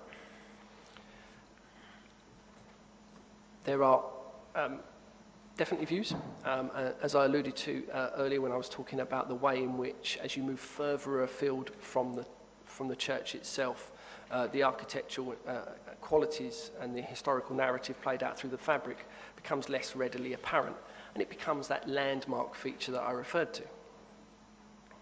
There are locations within the appeal site where the church tower specifically the church tower, because it's obviously from the locations within the appeal site, the cottages, the listed cottages in the foreground, prevent you being able to make out much of the body of the church itself. So it's just the tower and the stages, the upper stages of the tower above that, which are visible. And it plays a role as a landmark within the landscape. Thank you. It might be said, it's often said when one can see a church from a field that it provides an opportunity to be transported back to experience a historical asset in its historical setting. To what extent, if at all, does the appeal site offer that sort of opportunity? Historical setting is a very complex phrase and not very useful one. In the specific instances of this heritage asset, as I've just alluded to, this is a heritage asset that tells the story of change. By its very definition, by its very qualities, one can take in component parts of the 12th, 13th century, 14th, 15th century, 16th century changes, and then the latter changes too. So one isn't looking at an artifact at a point in time. You then expand that narrative to take in the wider landscape and setting around it. And as I've already discussed, regards to the specifics of the appeal site isn't a remnant of the 12th century landscape, or 15th century, or 16th century. The way in which the character of the appeal site presents itself at the moment is an open field, including components of a 20th century nature of the menage and the stabling, and the field boundaries, and the field boundaries which have been inserted and changed in the 20th century. And of course, when passing north along the footpath through the site, you can take in the school buildings as well. They're very apparent within that landscape. Here's my point on that particular element. I do not believe that the component parts of that view and that landscape, which are not contemporary with the church, are harmful to the experience. I don't believe the presence of the school buildings periphery, which would be to your left-hand side as you're passing north along the footpath towards the church, negatively impact upon the qualities of the way in which you experience the church. Because at that distance, we're talking about a landmark building.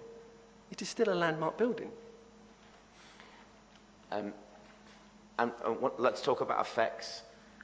So you talked about the significance of the appeal site's contribution towards the church. What effect would putting 62 houses on the appeal site? So much like a point we made earlier, there's no dispute from me that the character of the surroundings as you're passing along that footpath would be manifestly changed. It will go from an open field, which I've described as having no heritage significance, to one of a residential development of a 21st century character. So that's going to change the component parts within that view. But you've got to get to the heart about whether that actually affects heritage significance. I've picked out the fact that the church at this location, while taken along the footpath, is a landmark feature sitting on the northwestern edge of the settlement. Superimpose the proposed the appeal scheme within that landscape as you're passing along that footpath. Those things haven't changed. We're still going to have views of the church through the proposed development, potentially framed along lanes or along the footpath itself. It will still be a standout and landmark building that you'll be able to travel towards on the northwestern extent of the village. All of the component parts in this specific experience at this specific location will be retained. Thank you. I want to talk a little bit about the church being a focal point about which Churchill at one stage might have grew up around. Do you recall we had the exchange with Dr. Hudson Macaulay where she was indicating at a certain point the settlement might have grown up around the church, but then it's moved away. Do you recall that? I do. I want to understand what evidence we have on that, and you might recall we were discussing, well, what does the HER say about this? So to help us on that, I want to turn up the core documents, and we're going to go to core document C8, please.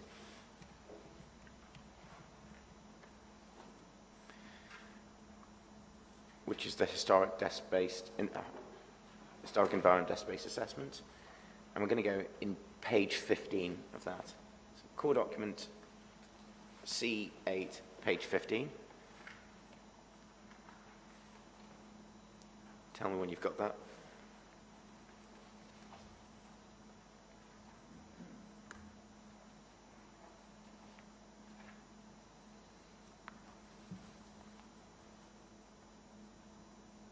Page 15 is figure 3.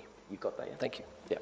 So what we have there is you can see number 9. So you can see the appeal site, and you can see the number 9 on that figure.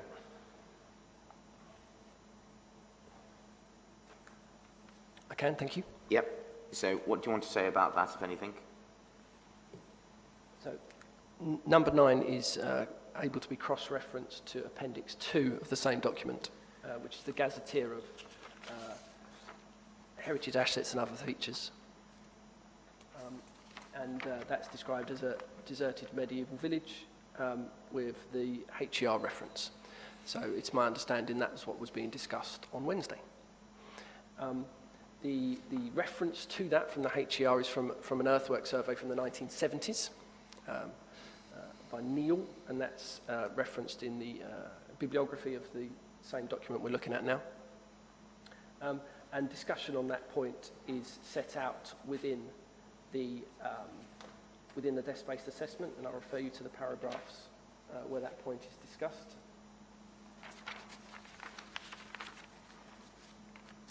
Excuse me, my folder's just got stuck. I'm so sorry, this is an unrelated point. It just occurs to me. Whilst we're looking at figure 3, do you want to talk to us about Iron Age Shire or the Deer Park? I can answer all of those points at the same time, yeah, absolutely. Yeah, because I'm responding particularly to what Miss Dr. Ogden has said about the Deer Park and Iron Age Shire. I just asked that, given that this figure 3 does show both, as I see it. Yeah, so if it's okay, I'll just dwell upon the deserted medieval village point, and then I'll come back onto the other two, if that's okay. Yeah, of course. So excuse me, I'm just rearranging my file.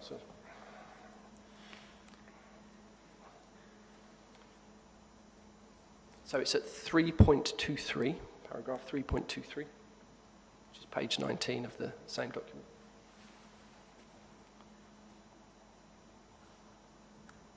And it's in there where we've got the reference of earthworks of being a potential deserted medieval village. Let's just take a moment to read that paragraph. Sorry.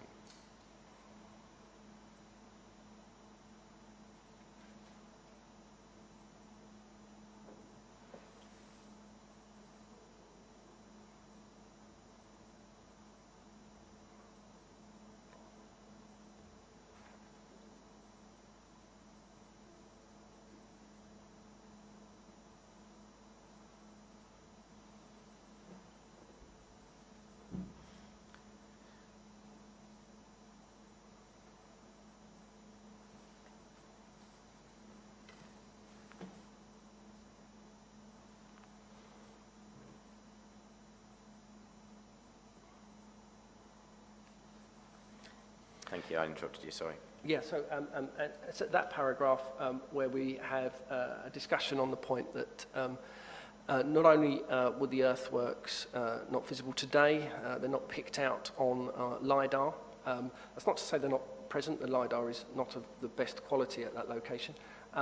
And more to the point that the original 1970s survey that picked up on them postulated that it might not be a deserted medieval settlement in every essence, but could just be a small single dwelling of medieval nature and a hollow way to go with it. And in effect, what that really does is it reminds us that we don't know how the original medieval settlement around this church grew up.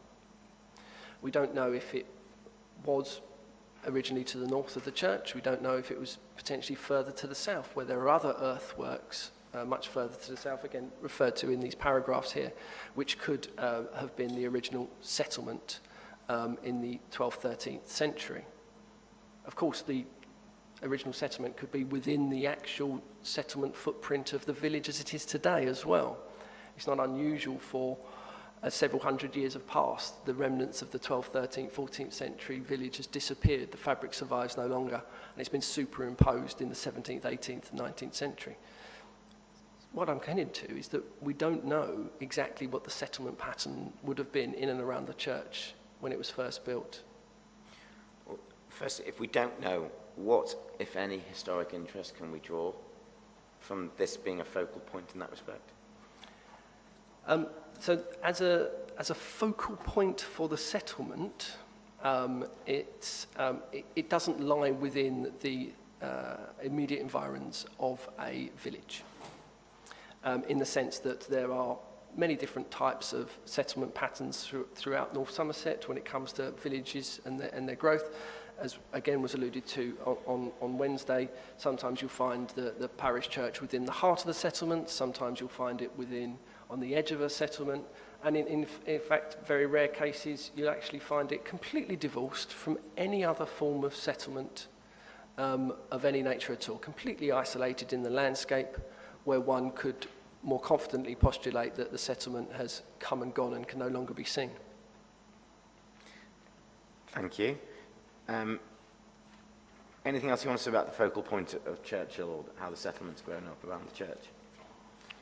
And we were going to talk about, whilst we had up that figure in the desk-based assessment, I think the suggestion here was that, well, it's being said by Dr. Ogden that she says she's contacting the Planning Inspectorate, agree to consider some evidence which seems to have been omitted from the archaeology and heritage surveys relating to the current appeal. Are you able to speak to this, to what extent to which this information has been omitted? Absolutely. So this covers 2 points. Reference to a potential Iron Age shrine or Iron Age activity, which is point 1, and point 2 being the probable post-medieval walls as part of the deer park. So in regards to the Iron Age remains, as I've now seen on the colour version of this plan, this is the location that is depicted on the aforementioned figure 3, the archaeological features map of the Historic Environment Desk-Based Assessment. And that is Site 3 on that figure, lying to the northeast of the appeal site. For those that have the colour plan in front of us, it's the one that's half in green, half in purple, and that's cross-referenced in the same gazetteer. And there's discussion on that matter at paragraph 3.16 of the same document. So, in effect, the potential for Iron Age remains at that location was covered and discussed in the desk-based assessment. Thank you. And just on that point, we know that subsequent to you doing this desk-based assessment, there's been trial trenching. That's right. So this desk-based assessment had the opportunity to incorporate the results of a geophysical survey. And post-dating both of those 2 things, there's been a trial trenching assessment across the appeal site, which identified no archaeological remains of interest. Thank you. And just for the avoidance of doubt, it was specifically targeted to look for enclosed prehistoric remains. That was the purposes of the trial trenching exercise. The sampling strategy was designed in the hope to find those if they would be present. Thank you very much. Anything else you want to say about Dr. Ogden's email? Yes, so the second point comes on to the deer park itself. And again, like the first point, this is specifically referenced on the same figure. You can see the extent of the deer park, which is site 12, and it's depicted in full as a polygon on figure 3.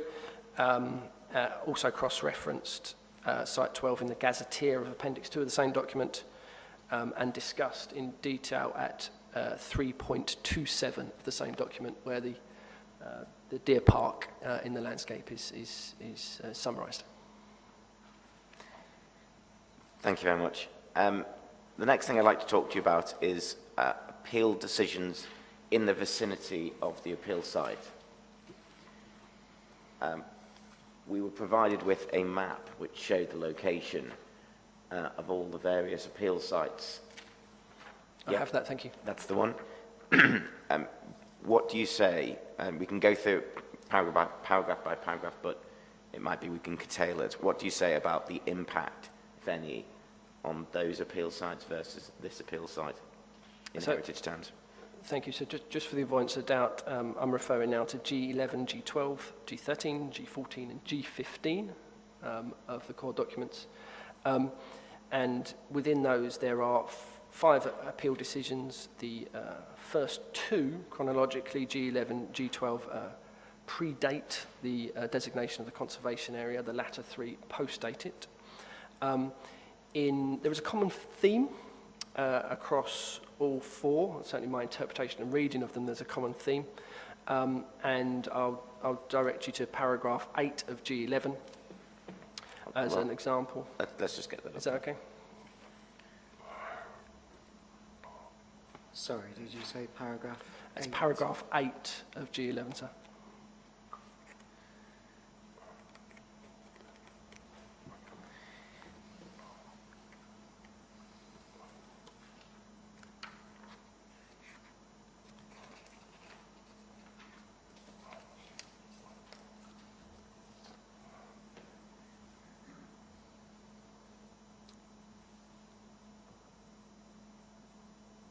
Where this paragraph discusses the potential impacts of residential development moving away from Front Street, being on Front Street but moving back from Front Street, and it describes development beyond the linear form as having no material impact on the character of the village.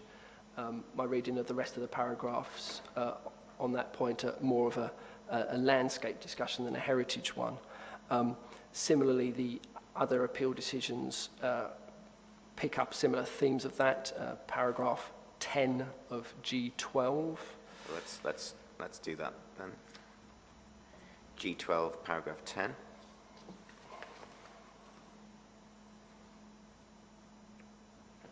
Where it talks about residential buildings themselves when viewed from the road area, which at that point I believe is talking about Front Street, would not appear discordant within the wider pattern of development.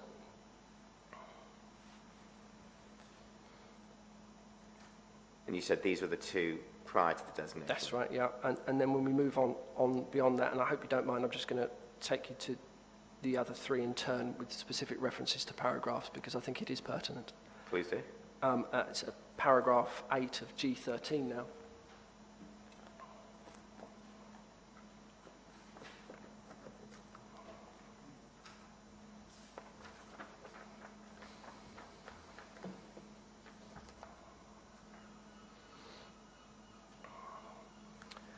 And this one includes in its last sentence, and the proposal would have an imposing presence when viewed from the street. And I'm just starting on that sentence, but then to provide the context, my reading of the paragraphs and summaries that surround that point is that this is a proposal which would be very visible from Front Street. Exact words being the proposal would have an imposing presence when viewed from the street. Which paragraph are you referring It's to? paragraph 8, sir. Paragraph 8, yeah. And it's the last sentence. Yeah. As a consequence, the proposal will have an imposing presence when viewed from the street. Mm-hmm. Just to carry that thread through, if we jump to paragraph 10, if you would, please. Thank you, I've got that. Where the inspector says, accordingly, due to the land levels and location, which an overall bulk of the proposed dwelling, I find that it would become a dominant feature within the road. This would be a detriment of the semi-rural character that makes such an important contribution to the conservation area. Accordingly, I find the proposal would have a harmful effect on the conservation area. Absolutely, yeah. So again, it's about the way in which the conservation area is experienced from Front Street.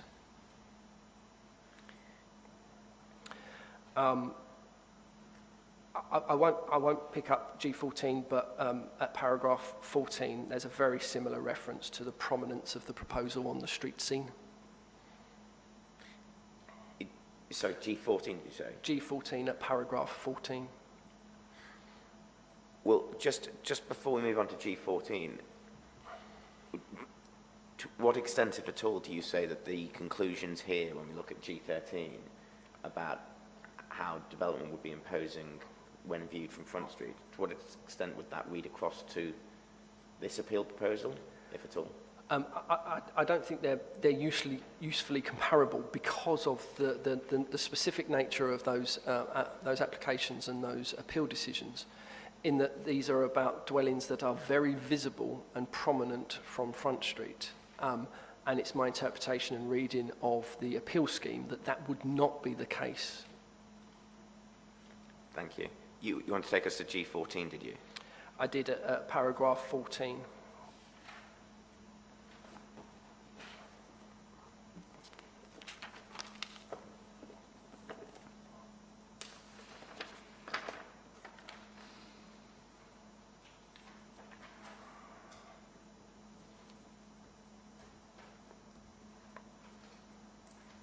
Where the second sentence says the sizable new dwelling would be prominent within the street scene on Front Street and would markedly erode the sense of spaciousness when seen from the street. Again, it's just picking up on that What same paragraph thing. was that, sorry? It's paragraph 14. Of G14? G14 being... Sorry, it's the third sentence. It was the second sentence is it would be built on slightly higher ground and would appear much taller than Barrowfield Cottage and Keystone. My apologies, I've No. missed a sentence. Thank you, sir. Yeah, so it's the third sentence. The sizable new dwelling would be prominent within the street scene. Third sentence, thank you.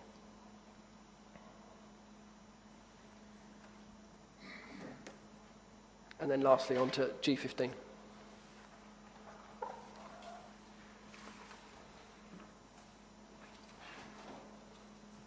Where would you like us to look in here? Paragraph 9, please. Thank you. Where it makes reference to the site's elevated position above the road would make dwellings and other domestic features such as vehicles and parking forecourts visible, thus harmfully eroding the verdant and spacious character that defines this part of the village. Position above the road. Again, it's talking about the way in which the conservation area and the historic built form in and around Front Street can be experienced and how change would affect that.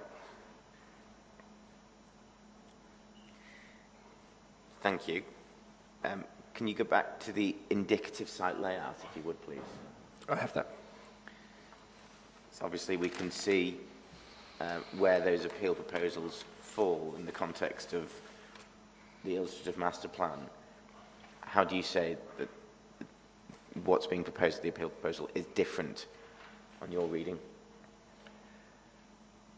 In the first instance, you are in a subtly different location when we're talking about the southwestern corner of the appeal scheme than we were just referring to in and around Barrowfield Cottage and next to Cewstoke Lodge.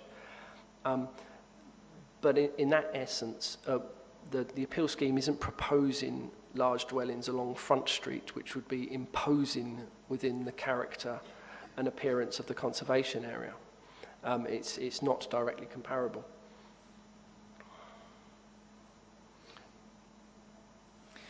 Thank you. Anything else you want to say about those appeal decisions? No, that's fine, thank you. Thank you. Right, well, the final thing I want to ask you is these questions from Mrs. Murray that were put in front of you.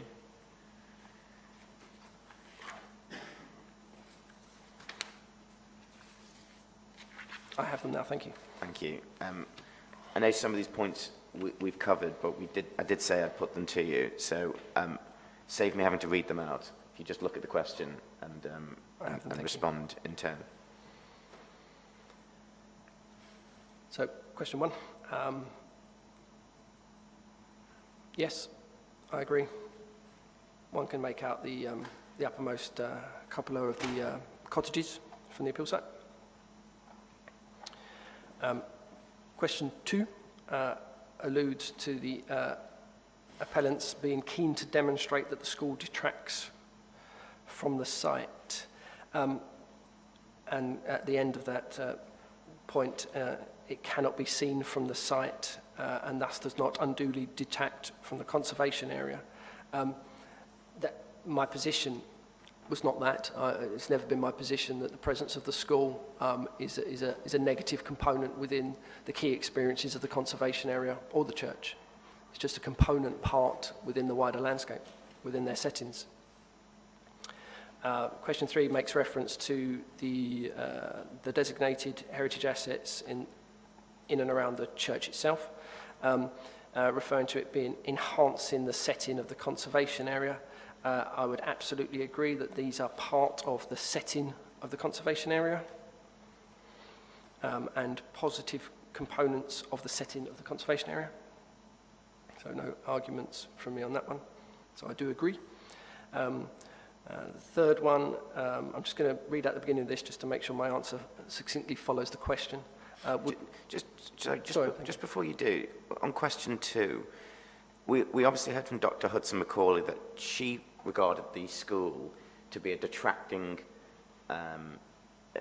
factor in the conservation area experience, and you're saying it's not. What if anything, is the inspector meant to take from that debate? We have good directions in guidance on the matter of setting, and very, very simply, it allows you to fall into 3 different parts, whether a component part of the setting is a positive contributor to significance, a negative component, or is neutral.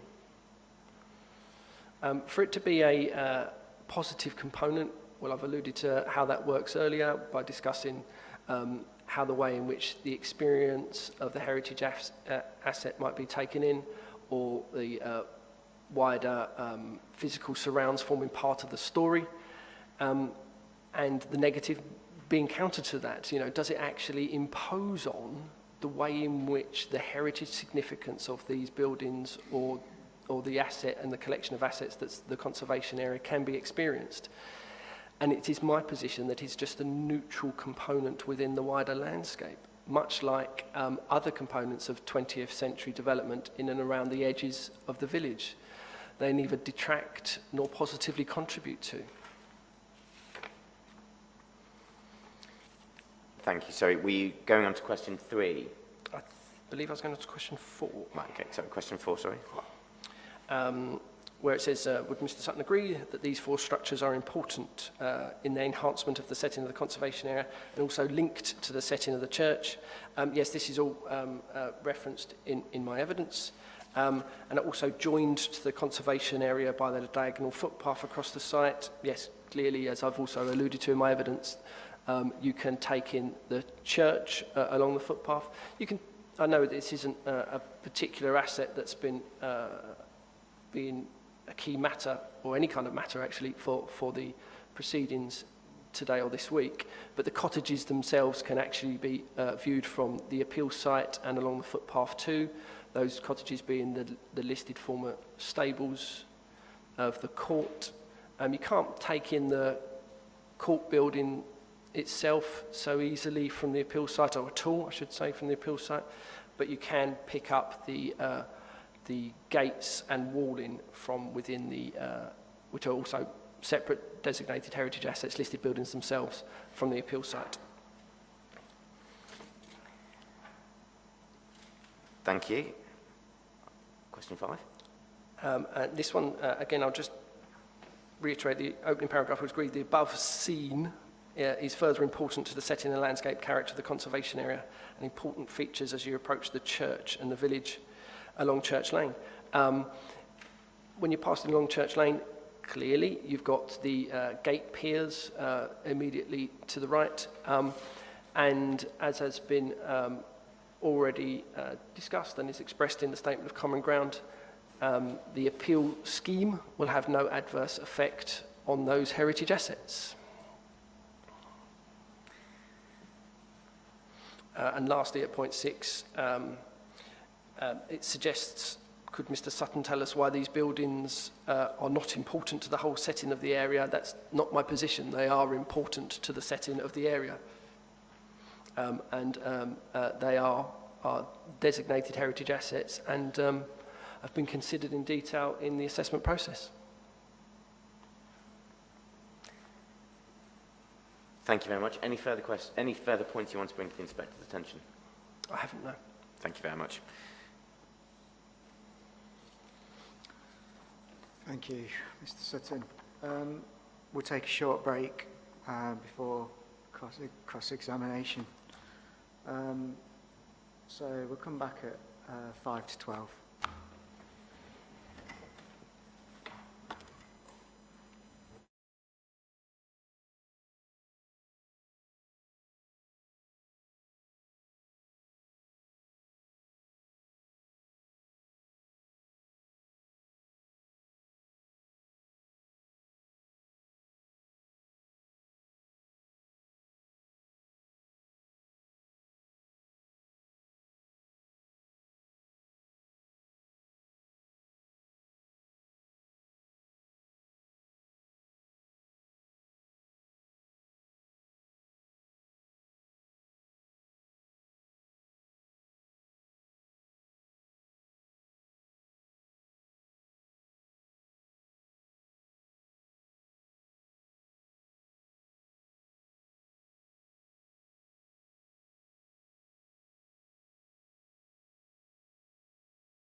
11:55, so the inquiry is resumed. A couple of things. Is that a schedule that's due to be handed in? You want to just tell me what that is again? Yes, sir. This is the agreed list of sites that are in dispute, and what you'll see, sir, is it lists each site. It says what's the figures that each party put in, and then it gives you the council's argument as to why it should be included in a 5 supply, and the appellant's argument as to why it shouldn't. When I said we for the round table, what I envisage is we'll just go right, site 1, council's argument, appellant's argument, vice versa, site 2. And this will hopefully help with that exercise. Okay. Thank you.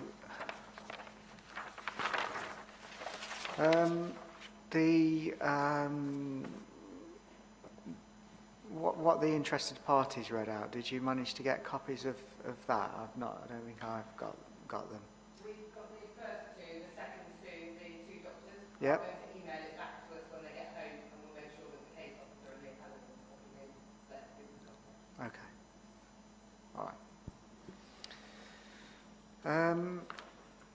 Okay. Are you comfortable, Mr. Sutton? I am, thank you. So, Mr. Leader, you may now cross-examine. Thank you very much, sir. Well, good morning, Mr. Sutton. Can I begin in this way, that obviously you're an experienced expert. You wrote your proof carefully, didn't you? I believe so, sir. And if there was anything material that you needed to mention, you'd have said so? That's correct, sir. There are no deliberate omissions that you've drawn our attention to, certainly during your evidence in chief? None of them I've identified, sir, sorry. No. So if we begin with the question of whether there would be harm to the setting and significance of the church, as I read your evidence, I identified 4 themes, really, and without wanting to have a detailed debate about them as I read the themes out to you, I just want to see if you would recognise them as being proper topics for discussion. The first theme is whether or not the church forms part of a group with functional significance. That's one of the things I picked out of your proof. Would that be fair? The group being the cottages, Churchill Court and the church. And the monuments within the grounds. Yes, that's correct. Good. The second theme I picked out of your evidence was whether or not there is to be evidence gained of the village's historic pattern of development. Fair as a theme? Do you mind repeating that, just so I can understand it properly? Evidence of the village's historic pattern of development. I don't think that's contentious. We've been looking at that through your evidence in chief this morning, haven't we? We have. Yeah, good. Third, whether or not setting reveals the aesthetic quality of the church and indeed the group. Correct. And finally, whether the setting reveals and permits the experience of the church as a monumental wayfinder. Those were the 4 themes I picked. Is that last one a fair one? Yeah, I think I used landmark and wayfinder in the same context. Thank you. Yes, indeed so. So, good. Having got that clear, can I just, before I move on to dealing with each in turn, clarify one thing? When it comes to being able to experience the church as a monument, wayfinder, landmark or whatever, it's right to say, isn't it, the appeal site provides one of only a few locations in the wider setting of the church where the tower can be glimpsed. That's right, there's only a few, aren't there? And before you answer that question, if you want to check that you've actually written, have a look at page 23, paragraph 4.27, and just read what you wrote, which is why I asked my opening question. So I'm referring to the final sentence of that. That's right, Indeed, where it says, sir. and I'll read it out loud so we're on the same Sorry, page. I missed that paragraph reference. 4.27, sir. Yeah. I'll read it. Furthermore, this is one of the few locations in the wider setting of the church where the tower can be glimpsed, forming its role as a landmark or wayfinder. It says one of a few, but yes, the same context. A few. And one of the things I noticed which stands out when one considers what you wrote to what you said in chief is that in chief you said a couple of times, I've got a note of it, that the landmark or wayfinder function, role, however one wants to put it, is to be appreciated not only from the appeal side, but from views to the north and west. You said that a couple of times, didn't you? I did, yes. It's not in your evidence, is it? If I were to read your evidence carefully several times, which I think I have done, one of the striking things that contrasts with the evidence you gave this morning is that actually in your written evidence you don't talk about views from the north and west at all, do you? I'll disagree with the point in the sense that it says well, just tell me where you say north or west and I'll... the church tower is visible from the footpath in the north of the appeal site. Yeah, of the appeal site. So go on, go beyond the appeal site. Yes, I can see that point, that particular sentence then doesn't make reference to the church tower being visible from further north. It doesn't, does it? Correct. And that's because when you made your study of the church's setting, you recognised, didn't you, that in fact if one is concerned with the church's landmark wayfinder function, the relevant perspectives are those from within the village and the appeal site. They're not from the north and the west at all, are they? If they were, you would have said so. That's right, isn't it? The church can be seen from the north of the appeal site as a landmark feature, and I can confirm that there isn't any specific references to that in the same way as I've just described it in my evidence. Yeah, Written. and the reason I've put to you is that when you thought carefully about what you should write, and when you actually wrote what you wrote, you knew, didn't you, that views from the north and from the west were not important to the question of setting and significance. That's right, isn't it?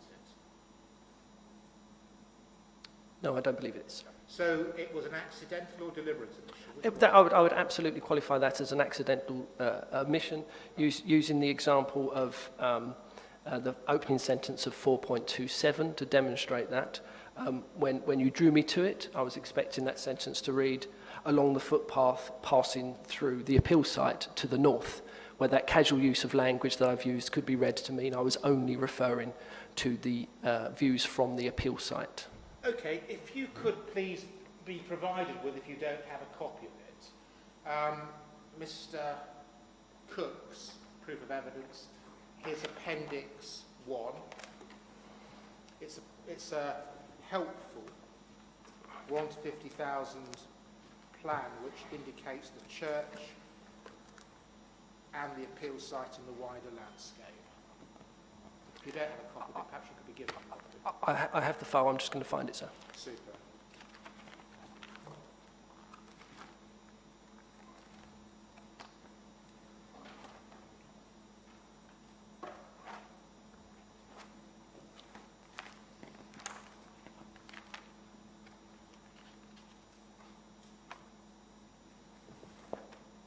Unfortunately, the file I have isn't very well labelled.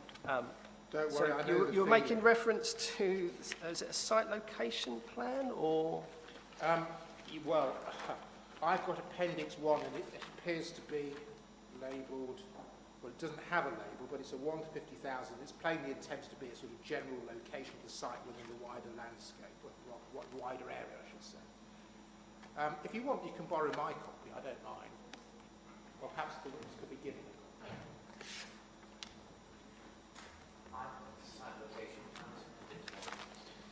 Yeah. I've got that. Site location plan. It's an A3 Ordnance Survey extract at the back of Mr. Cook's evidence. Yep, that's what I'm looking at, that one. No, I mean Mr. Cook. Oh,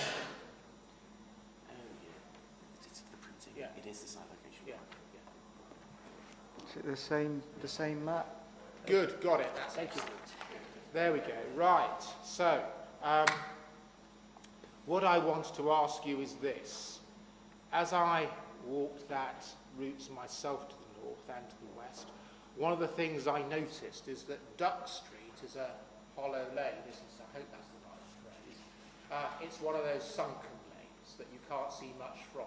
Often referred to as hollow ways or hollow lanes. Thank you very much. Hollow ways. There we go. Now I've learned something. So if I'm coming from the west of the site towards the church along Duck Street, the hollow way, I don't get to see much, do I? My recollection was that it wasn't very easy to see from Duck Street. So. So that deals with the west as far as I'm concerned. The inspector will do his own view in due course. Coming from the north, what I noticed was I couldn't see very much until I got right on top of the church. But if you want to disagree with me, again, the inspector can take his own view of matters in due course. Approaching the church from the west, you can take in the church along the footpath. Oh, if one asks the question, can you see it? Yes, you can. Yes. But if one asks, is it a view that's available in the distance, from a distance in the landscape, the answer is not really. Yeah, I think I'd agree with that, but I wouldn't be able to confirm for sure, sir, unfortunately. Okay, well, this is the sort of thing the inspector can go and see for himself, rather than my asking you lots of questions now. I just wanted to explore it briefly with you. And then if I'm coming from the north, how far should the inspector walk up the road, King Road, and down various footpaths from Honey Hall in that direction? I mean, if you want to get an appreciation of the church as a wayfinder, it's not far, is it? Because you don't get to see much. I confirm, using the descriptions of the lanes and the paths you've just referenced, yes. Yeah, good. Okay, now, that then ties in with what you say at 4.27, page 23. Last general point before I really get into it. I've outlined the 4 topics we're going to discuss in relation to setting and significance of the church. Can I just ask you this? You'd agree, wouldn't you, that taken as in combination, just turning to your paragraph 6.1 if we could. Just turn to 6.1 as I ask the question. Apologies, sir. Just before you go on, could I put Mr. Cook's evidence down now? Yeah. Thank you. Do this way. Thanks. We look at your conclusions, and I just want to use those as a sort of anchor of what I'm about to put to you. If you could read 6.1, second bullet point, I just want to understand the extent of the harm. The appeal scheme would harm the heritage significance of Grade 1 listed Church St John the Baptist. Would I be right in thinking that you want to say less than substantial there? Not harm, sir. My apologies. You've not corrected this in chief. It brought to my attention the appeal scheme would not harm the heritage significance of the Grade 1 listed church, is how that bullet point should read. It says, is it? Absolutely not. Yeah, the word not has been omitted from that bullet point. Oh dear. Well, all right. Normally you correct these things in chief, but never mind. Well, what I'm going to put to you is this, that actually when you wrote 6.1 bullet point 2, you actually meant what you said, didn't you? Not at all. Really? All right, let's go through the evidence. And your evidence is, just so I'm clear, no harm at all whatsoever to setting significance. Is that your evidence? No harm whatsoever to setting significance. I don't understand the turn of phrase setting significance. Well, no heritage harm. significance. Yeah, quite. Is that your evidence? There is no harm whatsoever. To the heritage significance of St John's Church, that is my position. All right, let's have a look. So, starting with group value.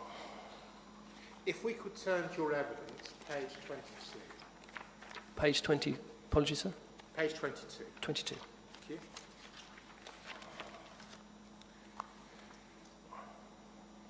And we look at 4.22, the presence of Churchill Court and the cottages forming a group of associated structures also contributes to its heritage significance, that is of the church, yes?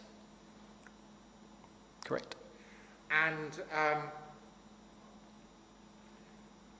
if one asks the question, from where does one gain that view of the church as a group with the court, with Churchill Court and the cottages?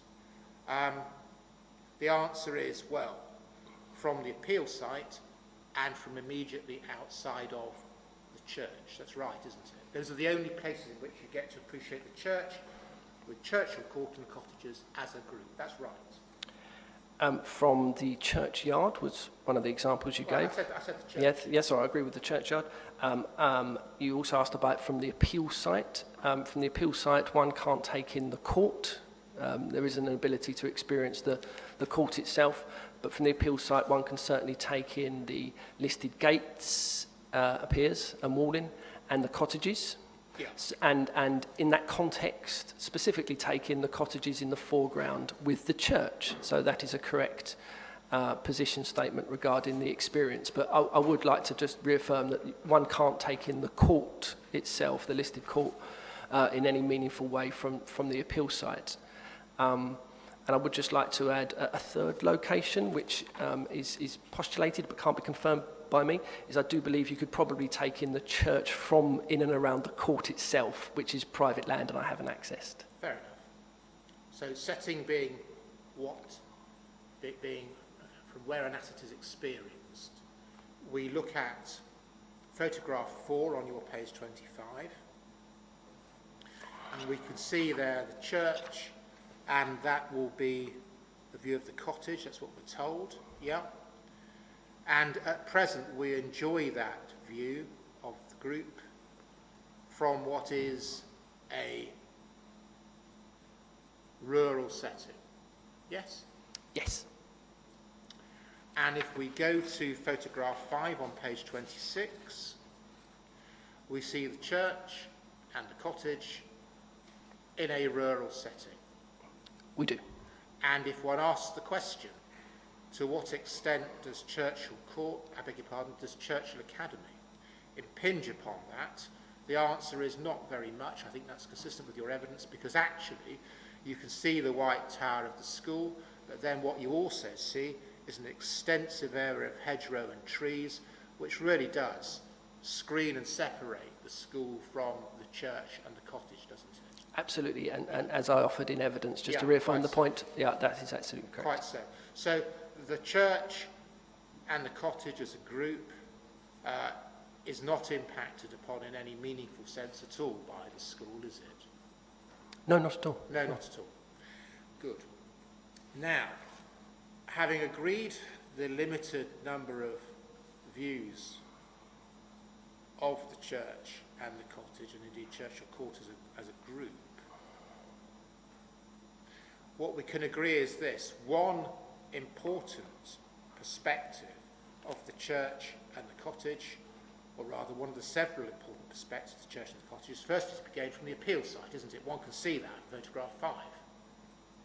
There is an experience of the cottages and the church from that location, I agree. As a group? As a group, I agree. Yes. The other place one can experience the church and cottage as a group is from the top of Windmill Hill. If you look down across the appeal site, you get to see the church, the cottage, and indeed Churchill Court from Windmill Hill. Again, it's a matter the inspector can verify, but I'm about to put it to you. It's right, isn't it? Yes, we've been talking about the collection. I believe you can get good views of the church. I think you can take in views of the court as well. Apologies, sir. My recollection, I can't quite remember if you can make out the cottages as clearly from Windmill Hill, but I would offer that to the inspector. Yeah. And you obviously can't make out the monuments which are listed, or the gates piers which are listed too from the hill, just because the scale. Insofar as one is able to appreciate and experience the church and the cottage as a group, it's right to say, isn't it, that if one is considering that experience from the appeal site, it will be obliterated when this development occurs. And the reason for that is this: even if one is able to contrive views of the church tower, it's going to be jolly difficult, isn't it, to contrive views of the cottages because they are much lower. So, as I understand it correctly, and I hope you don't mind me just repeating it to make sure I understood it properly, the understanding was that you'd still be able to make out the church tower. Well, I'm saying that was your evidence. Yeah, so my evidence is you'll still be able to make out the church tower. Well, you might do. It depends on how the thing's designed. That's absolutely agreed. There's no disagreement on that point. And it will be harder to make out the cottages, or potentially not make out the cottages at all. Yes. Yes, I would agree that to be the truth to that matter. It's my position, if you don't mind me just elaborating that point, that there will be no harm to the cottages, and I believe that that is agreed and is in the statement of common ground, that there will be no harm to the cottages through changes to that view. Quite so. I'm, I think, tied to the position in the statement of common ground, because I can't talk about the cottages per se, which is why I've dealt with group value.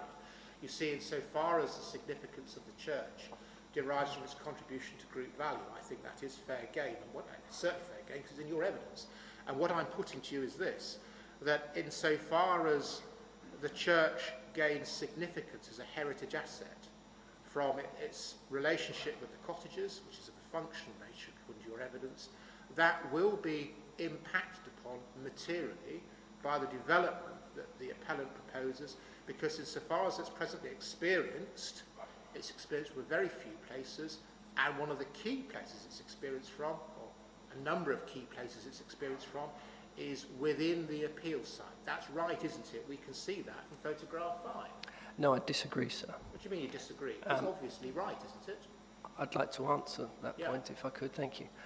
The point being that if it's agreed common ground that no harm would come to the cottages, and it is agreed common ground that no harm would come to the heritage significance and experience of heritage significance of the cottages, it cannot be read over that it can now come back onto the table via an alternative means. If there is no harm to them via the loss of the experiential relationship as viewed from the appeal site, that wouldn't then become back on the table again when perceiving it within the context of the church. Furthermore, just elaborating that point, and I'll just turn up the paragraph itself. The reference to 4.22, which alludes to the group value, and I'm happy to use those words in this context, although I didn't use them in 4.22. It's the same point from my perspective. Is that the way in which that group value is experienced is, as we've alluded to already, best up close, and in those other locations that we've alluded to, potentially from the private residence of the court itself. But it's not just about experience when we talk about significance. There's also forming part of the wider narrative, part of the wider story and development of this enclave around the church. And an effect, you use the word obliterate, obviously the way in which the relationship between these buildings plays out as a group would be in no way changed.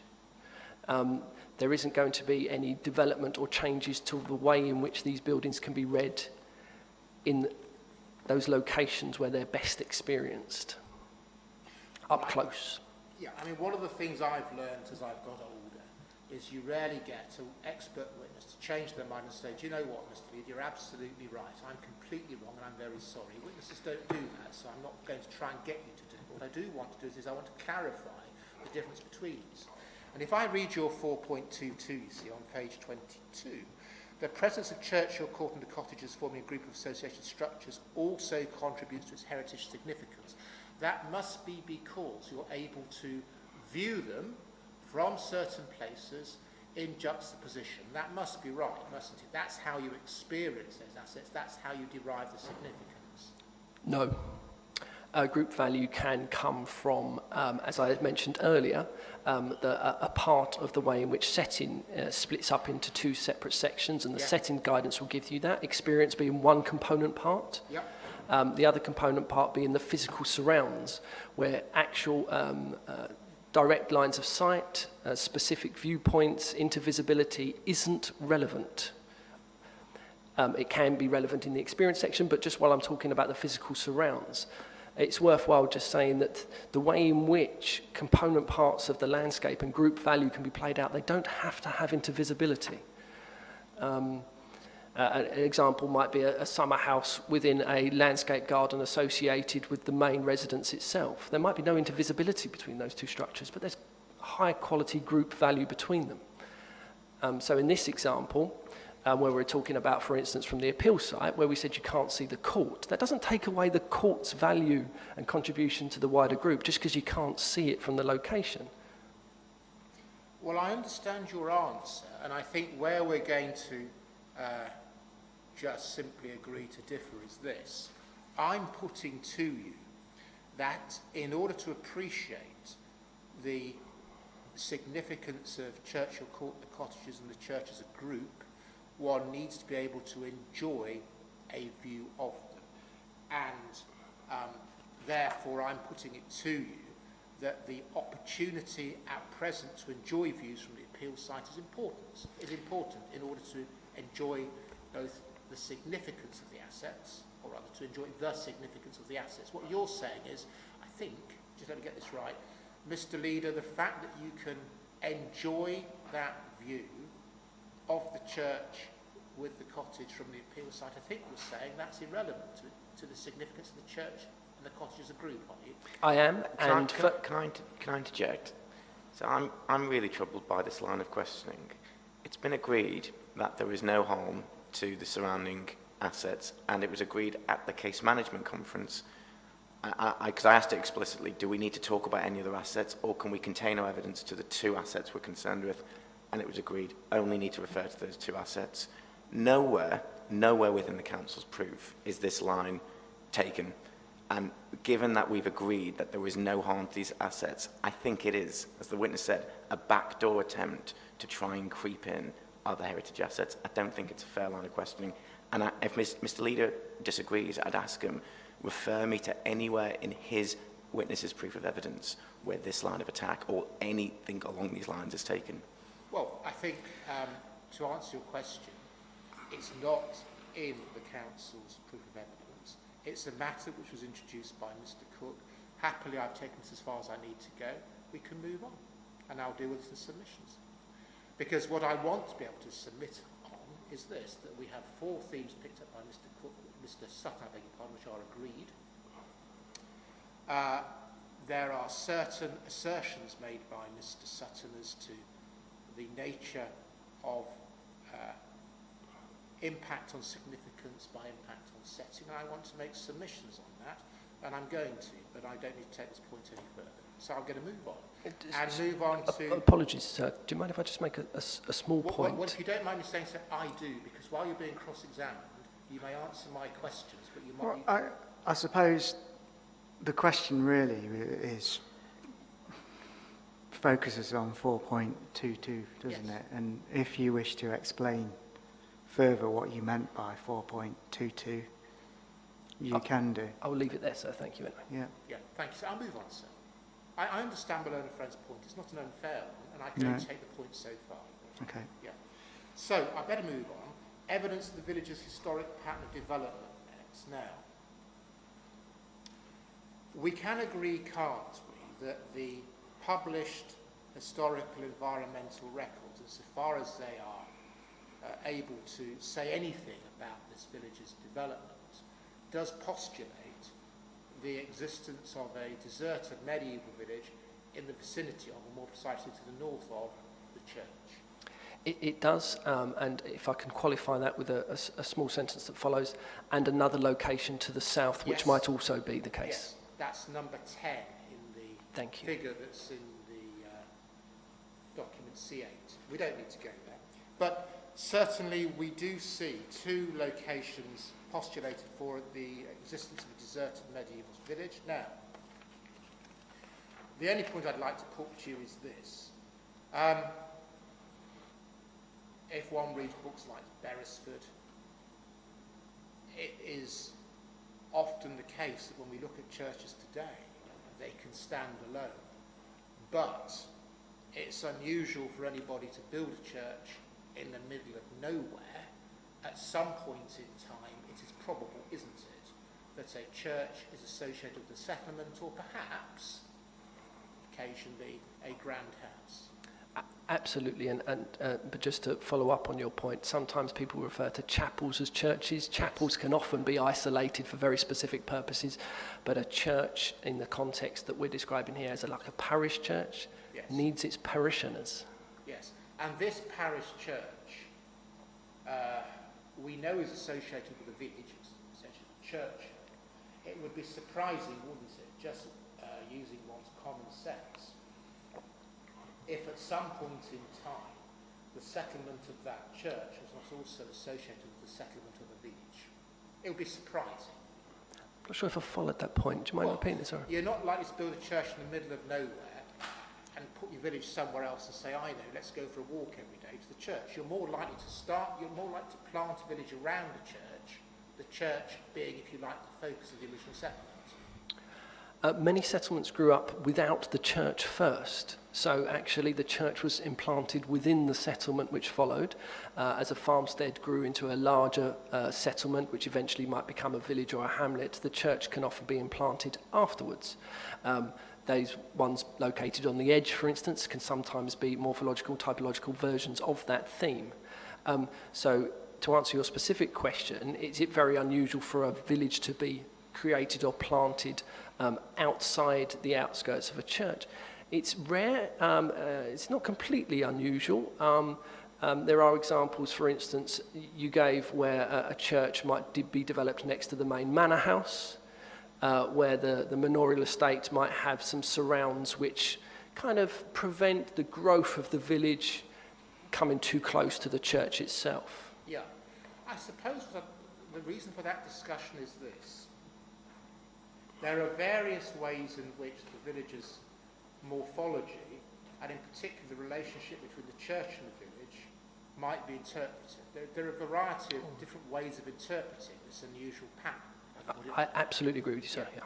But the point is that unusual pattern, however it may have come about, is maintained by the absence of development on the appeal site. Because what that allows you to do is this, one is able to still identify, on the one hand, the church and its group, and on the other hand, old Churchill, area 3 of the landscape sensitivity study, and say, well look, those two are distinct, separate items, and actually they remain distinct and separate because of the landscape that sits between them, i.e. the appeal site, and we're able to appreciate that, and we're able to ask ourselves the question, I wonder how that somewhat unusual arrangement came to be, and therefore keeping the appeal site clear allows one to understand that that is a matter of some heritage significance. That's right, isn't it? No.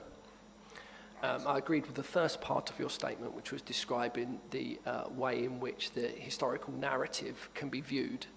The second part of your statement, which was make it clear, keep it clear, was your exact words, if I understood you properly.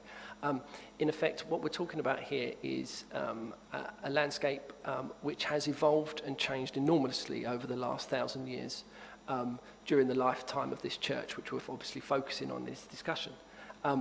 And it's quite possible, as we've already alluded to, that the settlement was to the north of the church when it was first formed in the 12th century, maybe to the south, as I also alluded to in my evidence in chief, maybe actually underneath the, as your words, an old Churchill itself.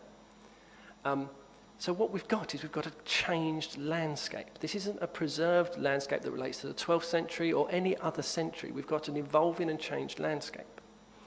So, to come on to the second point of your point, which was keeping it clear would allow that story to be better told, my words at the end there, but I think that's the point you're getting to.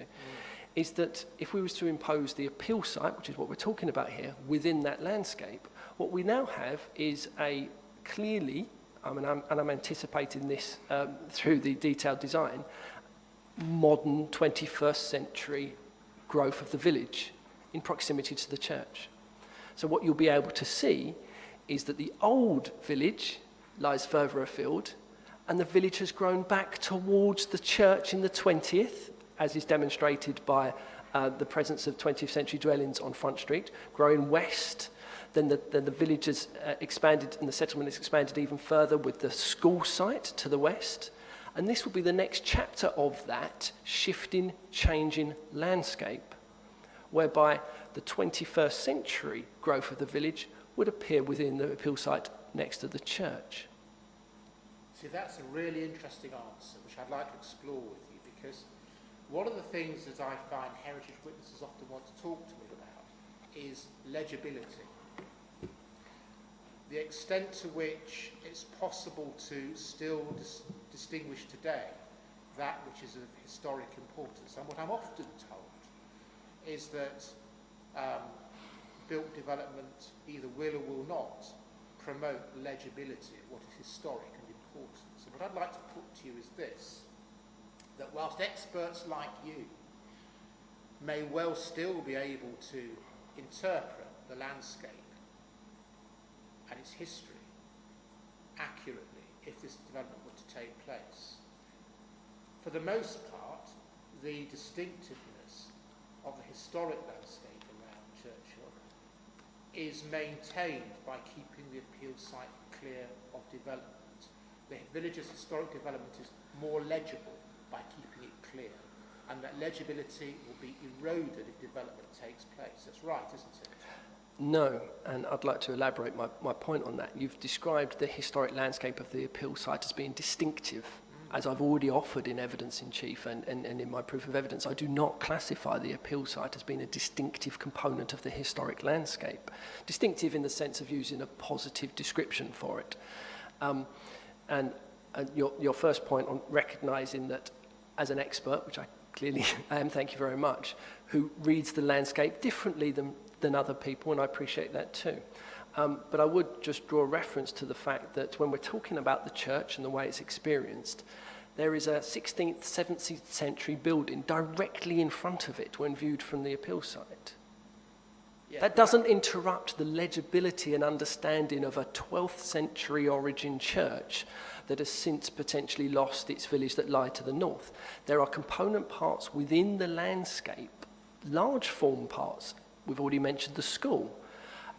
If a reader or an observer can see past and through those, I believe they have the capacity to see past and through the appeal scheme as presented. Well, first of all, talking about the cottages in that way, in front of the church, is a false distinction, really, because we've already agreed the cottages and the church have group value. I'm not going to go back along those lines.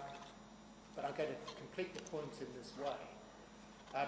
I think we have agreed, actually, previously, that if one adopts a heritage perspective, the separation out of the church from the old village of Churchill as we see it today is somewhat unusual and distinctive. It's not commonplace. It's more common to find a church at the heart or close to the heart of the village. So it is something distinctive, isn't it, to see the separation in historic terms.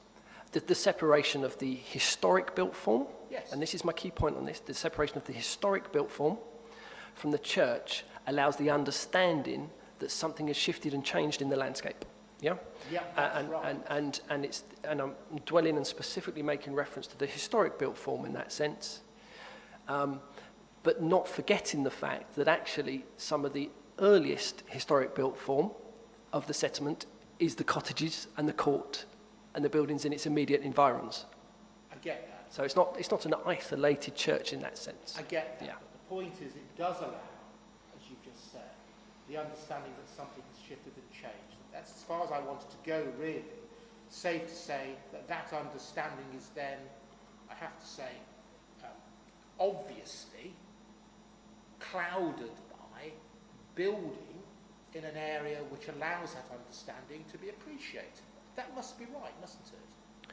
No, because again, the point, if I understand your point correctly, excuse me, was it's the openness that allows the degree of separation, whereas it's my point and contention that the provision of the appeal scheme, which wouldn't seek to fake the historic development and story and narrative of the village by trying to impose 17th, 18th century style materials and buildings, whereby you can still read, and the legibility of the historic development of the village is very legible because these are clearly 21st century dwellings. Right, so you're saying we can substitute fields by 20th century dwellings because in a sense both are still quite distinct. In this particular instance, we're talking about the historic development and growth of the village and its relationship to the church. So I don't want to wander away from that very specific point, which is my understanding what we're talking about right now, which is about the distinction between the two. I understand your argument. You're not going to shift. We've clarified the difference between us. I can make submissions on that. I put my case. You've responded fair enough. Right, let's move on.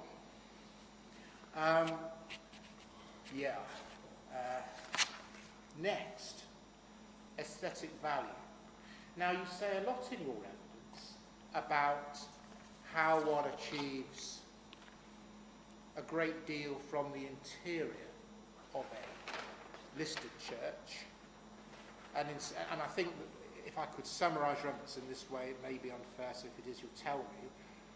One of the impressions I get is that one should take most of the significance of a listed church from its interior rather than from its architecture. Is that fair? Is that what you say? The architecture is obviously viewed from the interior as well. Yeah, okay.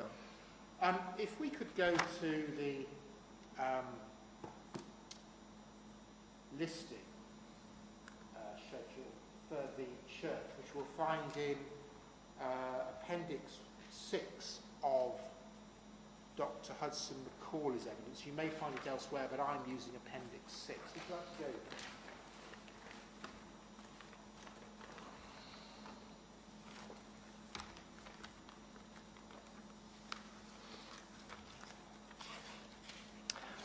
I do have Appendix 6, sir, but it seems that my copy is of very poor quality. I can probably make it out if you're going to direct me to it. Why don't I give you what I've just been handed and use what I should have pulled out anyway? You'd like to give that to me? You can at least read. I don't know if I've got a screen print that hasn't come out properly, but it's... No, I know what you mean. It's a bit fuzzy, isn't it? I think I can make it out. I think I can make it out. If I give you the version I was going to read from, then at least I know it can be read. Thank you If very it's much. not as good as yours, you can just drop it in the bin. Yeah, it's the same version. Oh, well, there we go. Thank you. Right. Well, all I want to put you is this to begin with, that if one reads the details of what is being listed, which one sees at the bottom of the page, well, I think it must be 23 of whatever document this was taken from, you read and you read and you read about what is of value. And as I read it, it wasn't until I got to the 4th or 5th line from the bottom that fittings are described as adding to the significance of this building. Everything else is architecture. Yes? I'm going to say no, principally because in your description then you said the word significance. What I see in front of me now is a description. Yeah. It's not a description of significance, and it's very, very important that we make that clear. Okay. Listing descriptions, especially those of this antiquity, were not descriptions of significance. They were statements of fact, often by Mr. Pevsner himself, who may have visited the church. Yeah. And there is specific directions from Historic England on the matter that we should not confuse a listing description as a statement of significance. No, I understand that. That's fair enough. I think what I'm trying to get at is this, that if one asks the question, to what extent might this description give us a clue as to what is significance? Let's put it in that way. The clue is, I think, that here we have a piece of fine architecture and fine craftsmanship, viewed principally as a building in the landscape, rather than, if you like, I always struggle with this with my tongue, it's liturgical value. Perfect pronunciation. Yeah, I'm not going to say it, thank you. Very rare I get it right, but that yes. would be fair, wouldn't it? Yeah, I can pronounce ecclesiastical. I normally stick with that. So, no, for the avoidance of doubt and without wanting to repeat myself, this is not a statement of significance. Yeah, and if one was to create a statement of significance today, like many listed building descriptions which have been updated post 2013 they are statements of significance whereby far more can be read into the description that goes with the official listing. All right, but let's get down to brass tacks then. If one asks the question, as a matter of aesthetics, what is it about this building that one can appreciate from its setting? The answer is quite a lot, actually. I would suggest the following can all be enjoyed from the appeal site. First of all, you've got the rather unusual, densely pierced lozenge panels.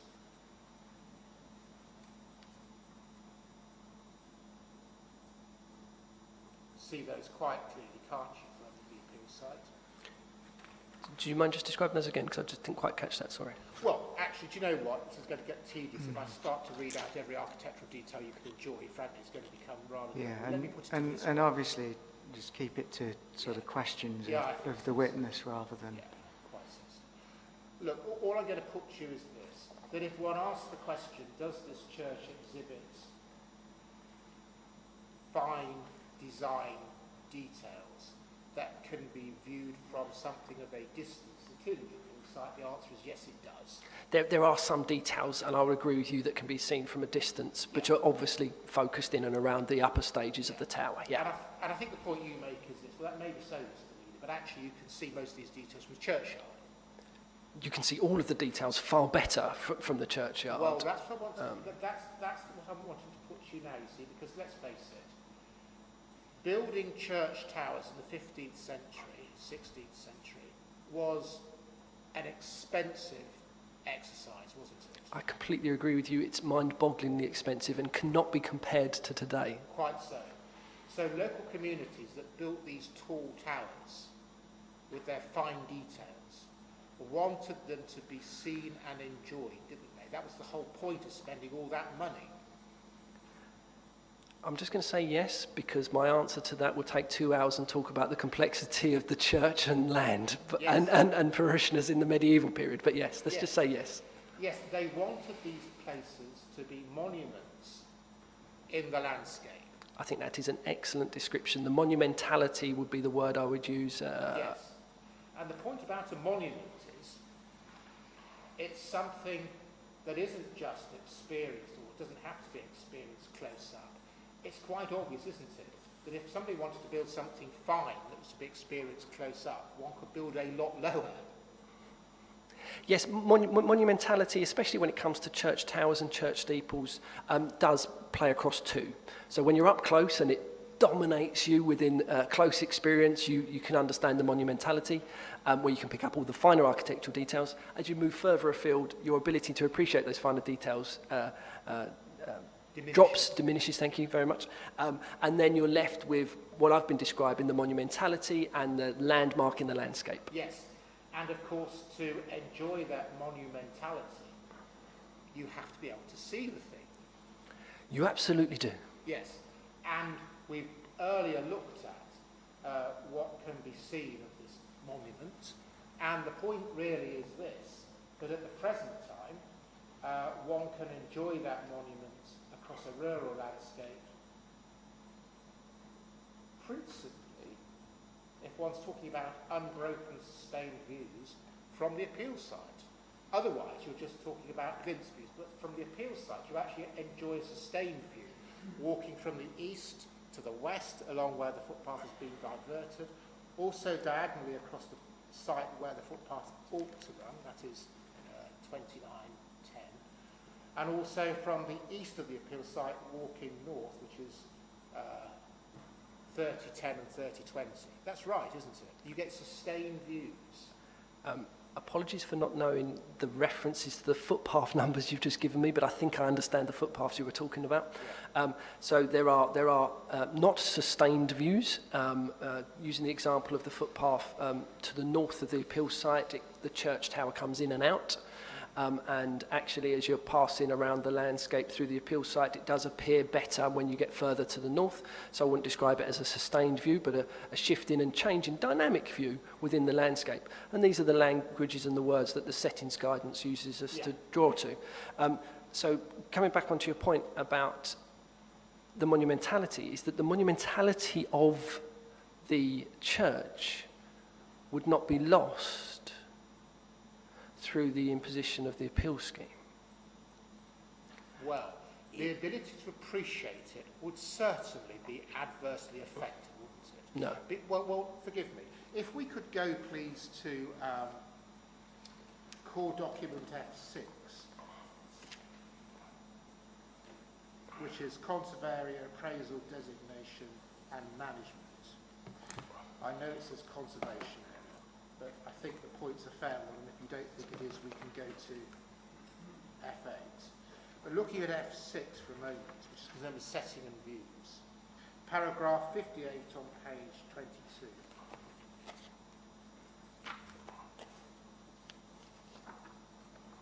I have that.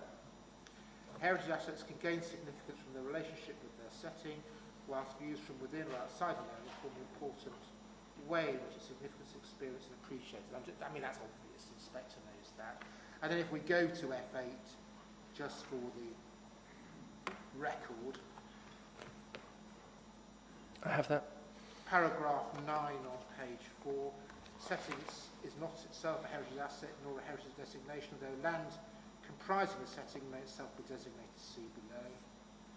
Its importance lies in what it contributes to significance of heritage asset or the ability to appreciate that significance. Now, it's the ability to appreciate that significance that I'm driving at, because you see, the ability to appreciate, as we've already discovered, is somewhat limited. We've agreed that earlier. And to the extent you further limit it, you are, aren't you, going to reduce the ability to appreciate its significance? I mean, that must be right. No. My position on that is quite clear and simple in that, for instance, you cannot experience the interiors from outside. So we have to be very specific and not casual with our language when it comes to that point.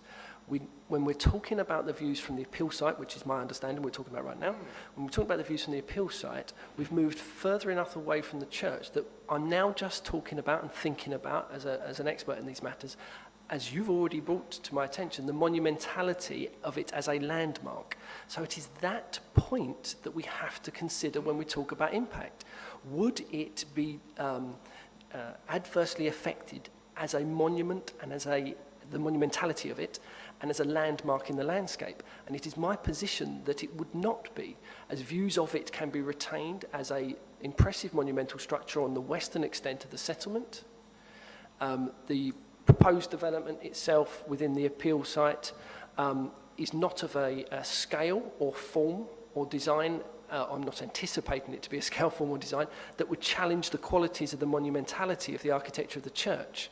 So it's very important that we stick to the specifics when we're discussing those impacts. Yeah. Can I see if we can agree on this? If the inspector concludes that the development of the appeal site will materially diminish the ability to appreciate the church's significance as a monument, then he may find harm. I would agree with you, sir. Good. So we can leave that one to the inspector. Thank you, sir. That's probably the best way to do it. Good. Right. Then I think that's dealt with aesthetic value, dealt with monumental and wayfinder value. So can I just ask you one supplementary question, then I really will have dealt with the church, we can go on to the conservation area.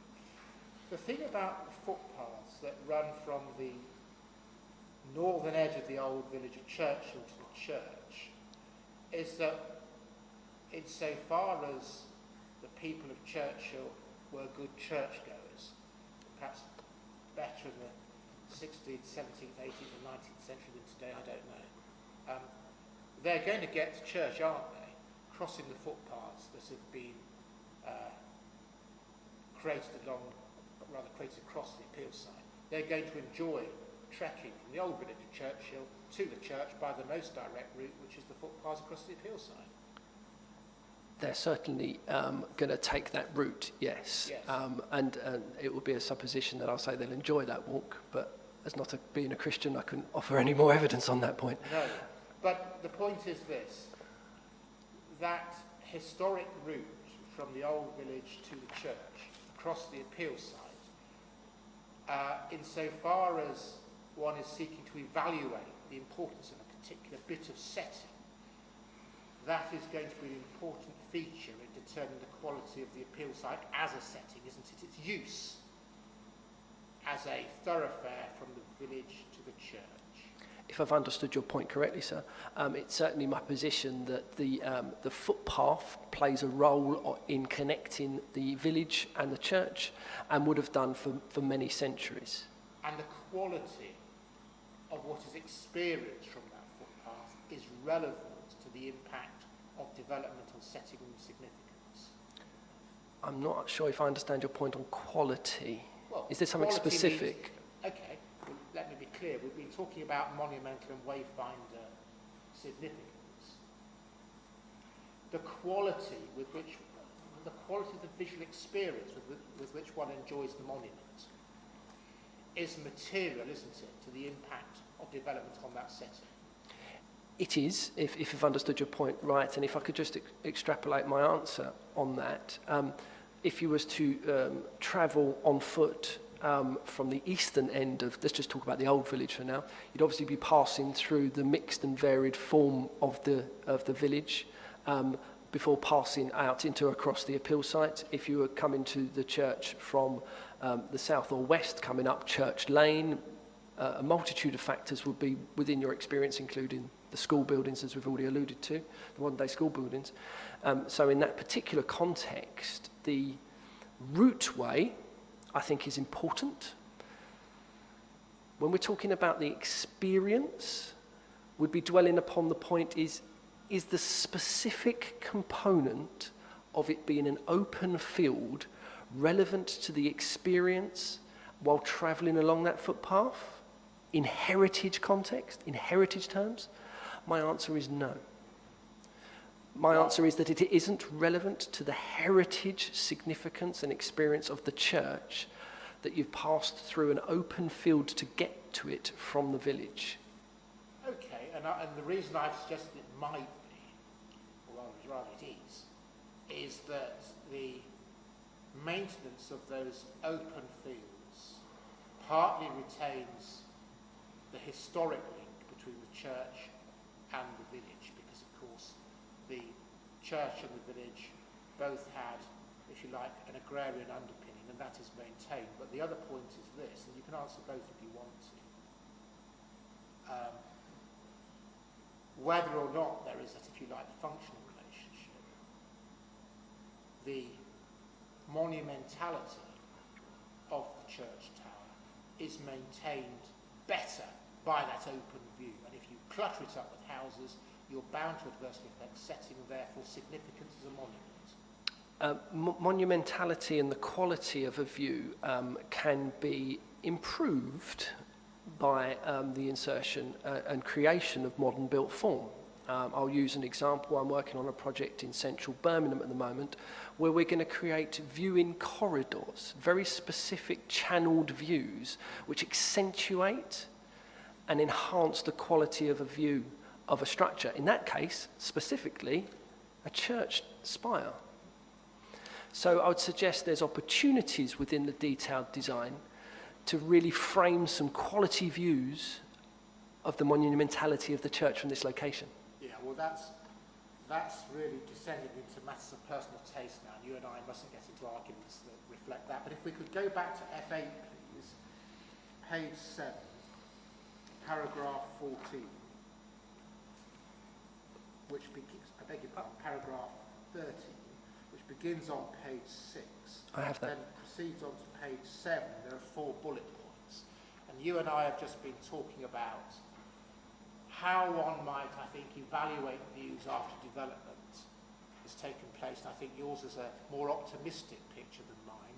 If we look at that last bullet point, views that are identified by local planning authorities when assessing development proposals are relevant to the extent to which identified settings should be protected. Now, we can agree this, can't we?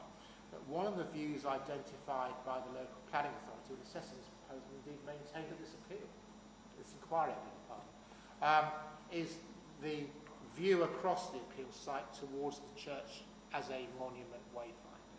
Yes? Sorry, that was a rather long statement, and Yeah, I was hoping to provide the final bullet point in paragraph 13 properly. I hadn't had a chance to catch up with you. Sorry. Do read the bullet point again, and Thank then you. let's talk about it.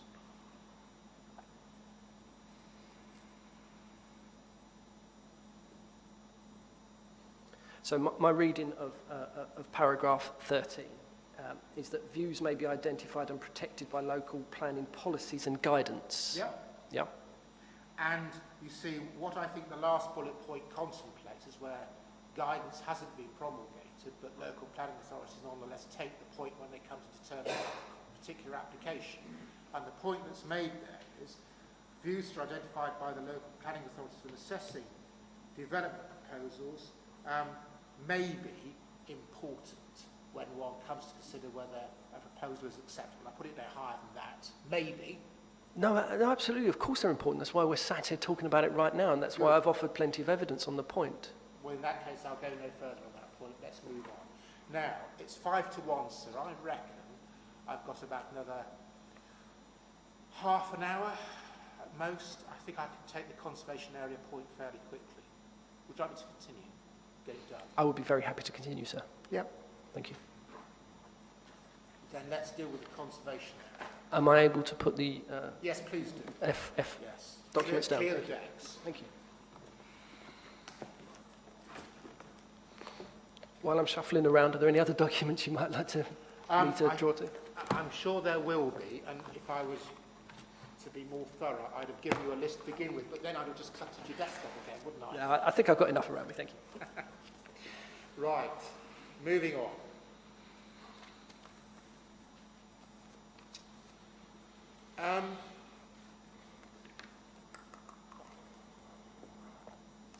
Forgive me. I've made myself a series of bullet points to shape my questions, but my pages are sticking together. Now, Churchill is a village with multiple nuclei. We've got the old village, which is area A3 and the sensitivity study we looked at with Mr. Cook. And then we've got two, if you like, more modern areas, which are F1 and, I beg your pardon, Area 1 and Area 2, which are to the north and west of Churchill, north and east of Churchill. We're not concerned with those modern areas. We're just talking about Churchill as the old village, aren't we? When we're talking about the conservation area. What's being conserved is the old village of Churchill. It is. Yeah. And could I take you to core document F11, please? Which is a bit of statute you'll be familiar with. Because in seeking to preserve the character of the old village of Churchill, the council set about designating a conservation area. I have F11, thank you. And when it did so, it had to comply with certain rules, didn't it? And those rules are set out at section 69 of the Planning, Disabilities and Conservation Areas Act of 1990. So let's look at that together. I have that. Good. If one wants to designate a conservation area, one looks at what section 69(1)A says, and it says every local planning authority shall from time to time determine which parts of their area are areas of special architectural historic interest, the character or appearance of which it is desirable to preserve or enhance. So it's got to ask the question, when I ask the question, should I determine from time to time that parts of my, let me start again. When I ask the question, which parts of my area ought I to designate, I have to ensure they are of architectural historic interest, the character which it is desirable to preserve or enhance. I've got to do that, haven't I? That is my understanding and reading of that paragraph, thank you. Yeah. And if we go to section 72. I have that. Having asked the question, what should I preserve or enhance? When it comes to section 72, I've got to make sure I do preserve or enhance it. Correct. Yeah. So with that in mind, it's right to say, isn't it, the council asked itself the question, what should I designate? What is worthy of preservation or enhancement? And the answer is, amongst other things, it designated part of the appeal site. Didn't it? As a matter of pure fact, that is what it did. It designated part of the appeal site. Yes. It did. And if I could qualify that, it also designated other parts within the village of no architectural or historic interest. Well, you see, the starting point is, though, surely, just the starting point. The starting point is the land having been designated in accordance with section 69, and that designation having been maintained, despite, as it turned out, a challenge to the area's boundaries, but we don't need to go there. We are to proceed on the basis that it does have importance and significance. That's right, isn't it? No. Okay. And I'll qualify that, if that's okay. Please do. In reference to, well, I'll direct you to my evidence, which is 4.15 on page 20, which cites the MPPF in paragraph 207, that not all elements of a conservation area will necessarily contribute to significance. So that's a reminder that conservation area designations are large area designations, which will include component parts, some of which are of greater significance than others. Well, I thought you might say that, and I'm not going to spend a long time debating it with you, because these might be more matters of submission than evidence. But, of course, what is said at paragraph 207 is said. But we can agree with, I hope you'll agree with me. So where you yes, forgive me.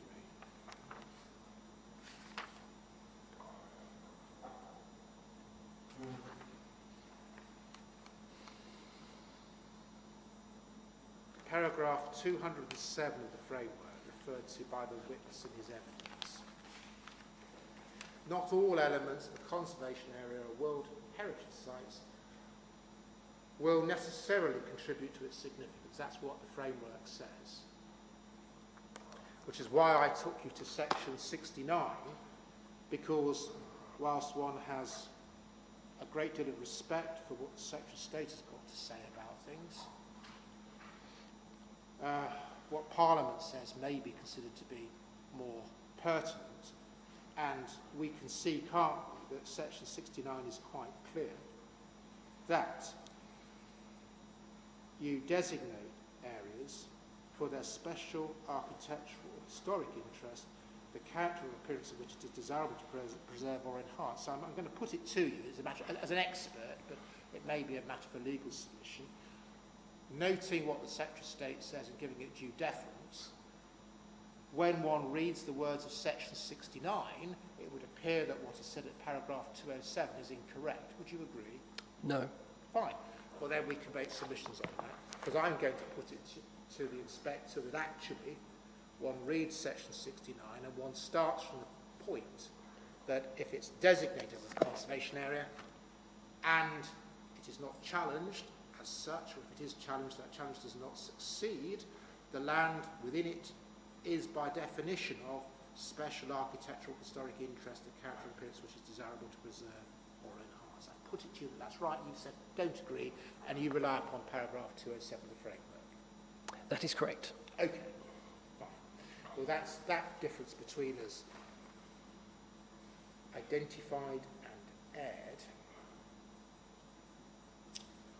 Now, other conservation areas comprise buildings and other land. In general terms, that's right, isn't it? We know that from section 72 of the Act. Absolutely. Buildings and other land. Absolutely. And what we can agree upon is this, that the appeal site comprises other land in the terms of section 72.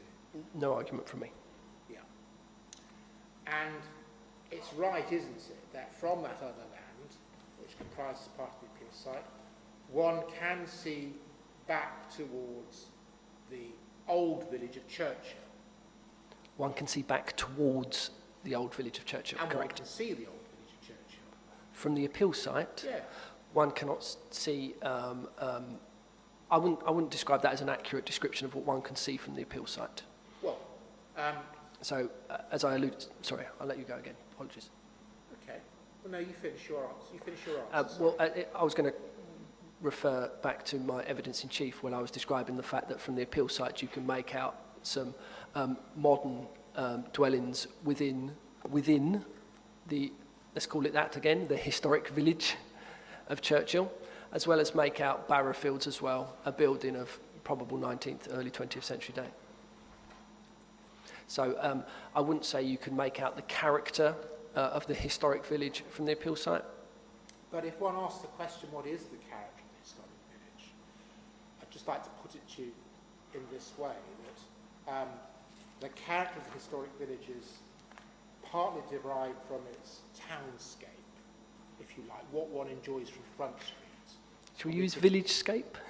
Yeah, village-scape, if you like. Thank you. Village-scape. The form of the buildings and their interrelationship with each other in spaces. Yeah. Agreed. But one also enjoys Churchill in the landscape as a small, historic rural village set within an attractive rural setting. That is the other way in which one enjoys Churchill. You get the sort of, if you like, internal view, then you get the external appreciation as you approach Churchill along the various footpaths. Is there a particular viewpoint within evidence you'd like to direct me to where you might be, I might be able to pick up on that? How about the top of Windmill Hill? Is there a specific core document you'd like to direct me to, sir? If you've got Mr. Cook's location there, I don't think you need it particularly because the inspector will have walked it and so will you. You are approaching Churchill from the top of Windmill Hill. You come over the crest, you walk down the hill towards the appeal site, and as you do so, what you get is a view of the whole of the western side of Old Village of Churchill, set within an attractive rural landscape. That's right, isn't it? I don't know if you wanted to direct me to an existing viewpoint Not within really, a photograph. No. I think we all know what I'm talking about. So then what I'll be able to describe from my recollection from the footpaths on Windmill Hill looking down is that you can make out the rooftops of a village. Yeah. The architectural or historical significance, or it being the old village, is not discernible from those locations. Well, this is the point I want to put to you. You see, as you're coming down the hill, Windmill Hill, towards Churchill, I'm with you, walking in a southerly direction, you do get, don't you, a panoramic view of the one hand, on the one hand, the old village of Churchill, set in a flat, green, rural landscape, which comprises part of the appeal site and the remainder of the appeal site forming setting to that. Apologies, sir. I would really appreciate if you could direct me to an existing image where we could talk to those points. Otherwise, I think we're probably all trying to do it from memory or future planning. Apologies for that if I'm the only one who's thinking that. But fair point. Yeah. If that's what you'd like me to do, I think I ought to try. Just give me a moment. there are some good quality photos and viewpoints we could... It's a fair question. Just give me a second. Yeah, almost there. I believe I'm at Appendix 10. I'm going to comply with your request. I'm just trying to find the best photographs. I think that if you go to Mr. Cook's evidence and you go to viewpoint 6 and you pull out the photographs associated with it. So in his Appendix 10, which is viewpoints. Yep, I have Appendix 10, viewpoint. Good. Contextual baseline, viewpoint 6. Yeah, if you have that. I just would urge you to just also remain focused on the witness's evidence without sort of delving too deep into... Yeah. Do you know what, sir? I am beginning to think, A, I ought to listen to that advice, but B, I'm beginning to think that most of this can be submission. So do you know what, Mr. Sutton? I'm going to ask you a couple more questions and I'm going to stick to what the inspector's just kindly reminded me of, which is that I can put points to you which flow from Dr. Hudson Macaulay's evidence, but actually I ought to be examining yours. I'm going to put my case, then move on briefly. Okay, then move on. So, looking at viewpoint 6, photograph off. Yep. We're looking down from Windmill Hill towards the old village of Churchill, aren't we? And we all know where we are. Yes? We are, thank you. And the view that one has is of the appeal site, part of which is within the conservation area, part of which forms setting to the conservation area. That's correct, isn't it? It is absolutely. That's my interpretation of the Yes. foreground, yeah. Yes, yes. And we see there nestling within that picture, in the sort of middle ground, the old village of Churchill. I know there's some new dwellings in it, but that is the old village of Churchill. Yes, I'm looking at the village, yeah. Yeah, which lies within the conservation area, doesn't it? Absolutely. And if one asks the question, what is the essential character of Churchill viewed across the appeal site from Windmill Hill? It is of a historic village nestling in a verdant green landscape. That's right, isn't it? That is its setting. Not at all, sir. From this view, I'm picking up nothing of the historic character of the village at all. Not like in the way in which I've passed along Front Street, where I've been able to take in all the buildings with all their quality, architecture and historical narratives.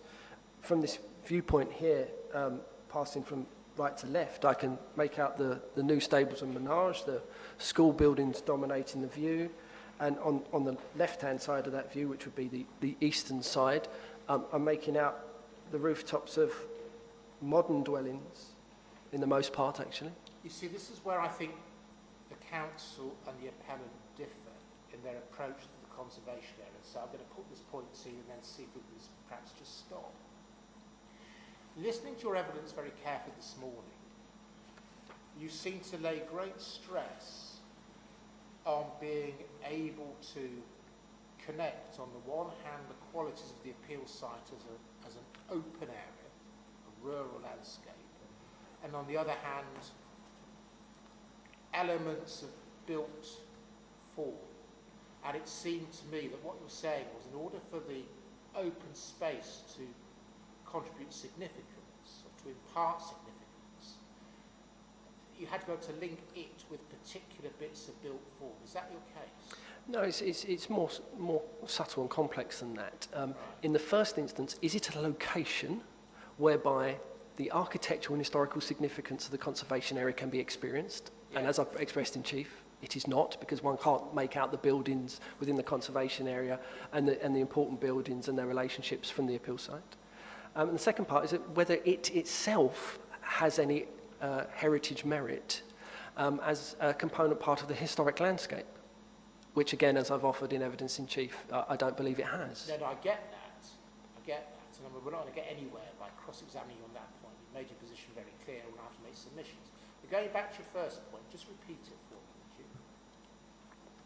you? That from the appeal site, one cannot, in fact, I'll refer to my evidence on that point just to make life even easier. 413, furthermore, the appeal site does not contribute to the heritage significance or aids in the experience of the areas within the conservation area which manifestly do possess special architectural and historic interest. That's 413 on page 20 of my evidence. Yeah.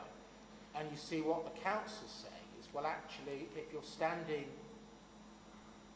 on the appeal site, that part which lies within the conservation area, but also that part which lies to the north of the conservation area, which is setting, what you get to experience is the village in its historic rural setting, from which you experience character, historic character. And you would say, no, I just don't agree with that. I don't believe the historic landscape character of the appeal site has any heritage significance. No, yes, but what one can experience from the appeal site, whether you're within the conservation area or outside of it, is that historic rural character and appearance of Churchill as a village. just run that one past me one more time to make sure I understood it properly? Inspector Jones, if we go to his decision at G15, I'm going to finish on this point, because I suspect I'm not going to persuade you, but we'll have a go. So Do you you said have G15. I think I have it open in front of me. I do. Mr. Jones's decision.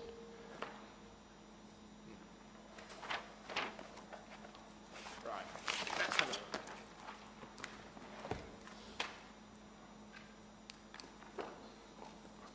So we've got Inspector Jones's decision.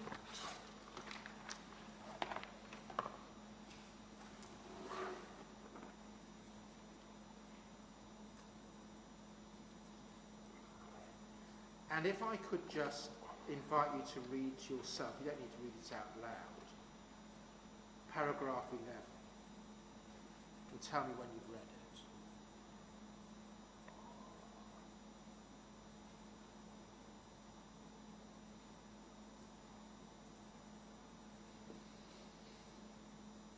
I've read that, thank you. Now that's put by Inspector Jones in a way which is rather tidier than the way I've been putting questions to you. But the point really is this, that you view the appeal site in the case of this appeal from Windmill Hill, and I suggest that you get the same view of the appeal site. And what the inspector says is there's a perceptible change, I don't need to read on, but he says as a consequence that would fail to preserve or enhance the rural setting of the village. That's what the inspector says. And all I'm going to put to you is he's right, isn't he? I'm not reading that paragraph in the context of heritage significance, sir. Aren't you? Well then why would he be talking about failing to preserve or enhance? Those are terms of art, aren't they? As far as section 72 is concerned, of the 1990 Act. Preserve or enhance. Preserve or enhance is used within the Listed Building Conservation Area Act 1990. I confirm, I couldn't offer any evidence about whether those terms are used in landscape impact assessment or not regarding character and appearance, because obviously character and appearance is used in both landscape and heritage terms. Well, if you look at paragraph 16 of Inspector Jones' decision, then I'm going to stop, because this is turning into a matter of submission. I have 16, thank you. If you look at the last 3 lines, the inspector there has referred to various policies, which include landscape policies, but also include heritage policies. So these seek to protect and enhance aspects of historic and natural environment that contribute to the distinctive character of the area. Now, it would seem that what you're saying is, I've read what Inspector Jones has said, but I don't agree. Would that be fair? No. What I've read from Mr. Jones's position here on the points we've been discussing was alluded to in my evidence in chief, and as you've drawn my attention to that last sentence of 16, do not harm the character of the street scene. Well, I do believe that the proposals that were discussed here would have an adverse impact on Front Street, as I'd already alluded to. So, again, just for the avoidance of doubt, my reading of the descriptions in those other paragraphs were in reference to landscape, and the discussions about the way in which this scheme would be appreciated from Front Street were in relation to the conservation area.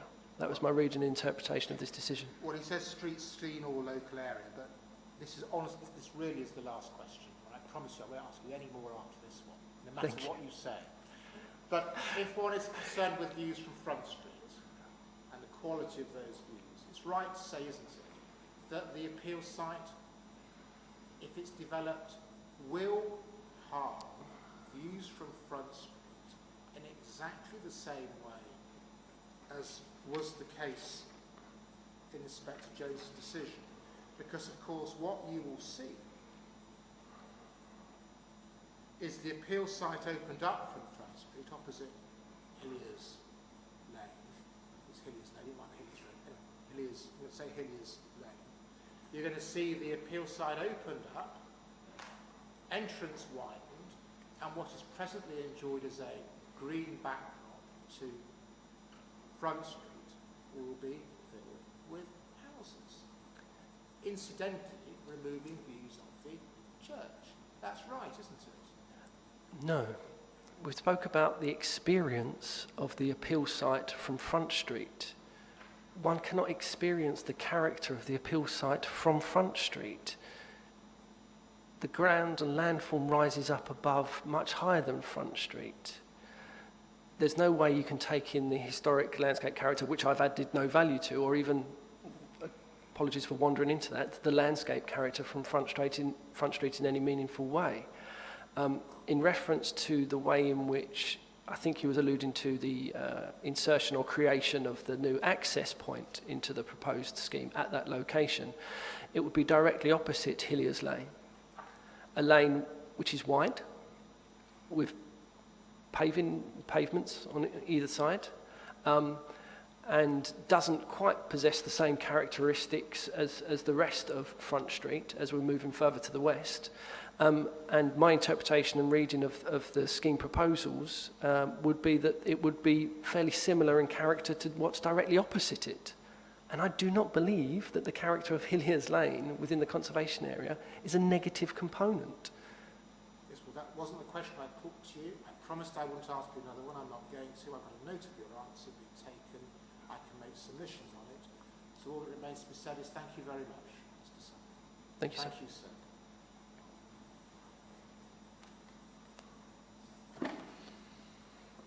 Thank you, Mr. Sutton. Presume you want to come back. I've not got any questions. Thank you, sir. Just a few questions, if you'll indulge me. Are you okay to carry on? I absolutely am. Am I going to get any questions from interested parties? Mr. Jaycock, have you got any questions relating to what you've heard? Not statements, but questions. Yes, I have a question I would like to pose. Sorry, sir, the only reason I raised it, sorry to cut across you, was I was just thinking about how long I might be still sat here. That was the point, sorry. This is it. Is it a quick, or have you got a lot of questions, or? No, I have but one simple, single question. Shall we hear it? Yeah. Then I'm happy to stay on for another 10 minutes, thank you. It runs as follows. With regard to Ms. Hudson-Macaulay's statement and the Appendix 1 in my version in front of me, this is the succession of maps. Succession of maps on... yeah, they are Appendix 1 in her proof of evidence. Yep. All right.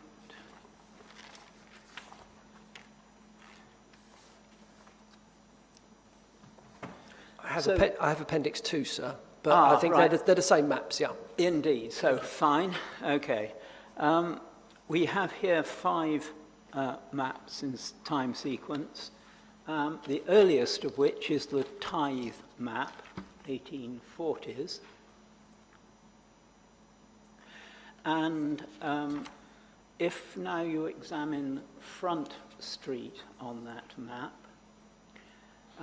in relation to the field that is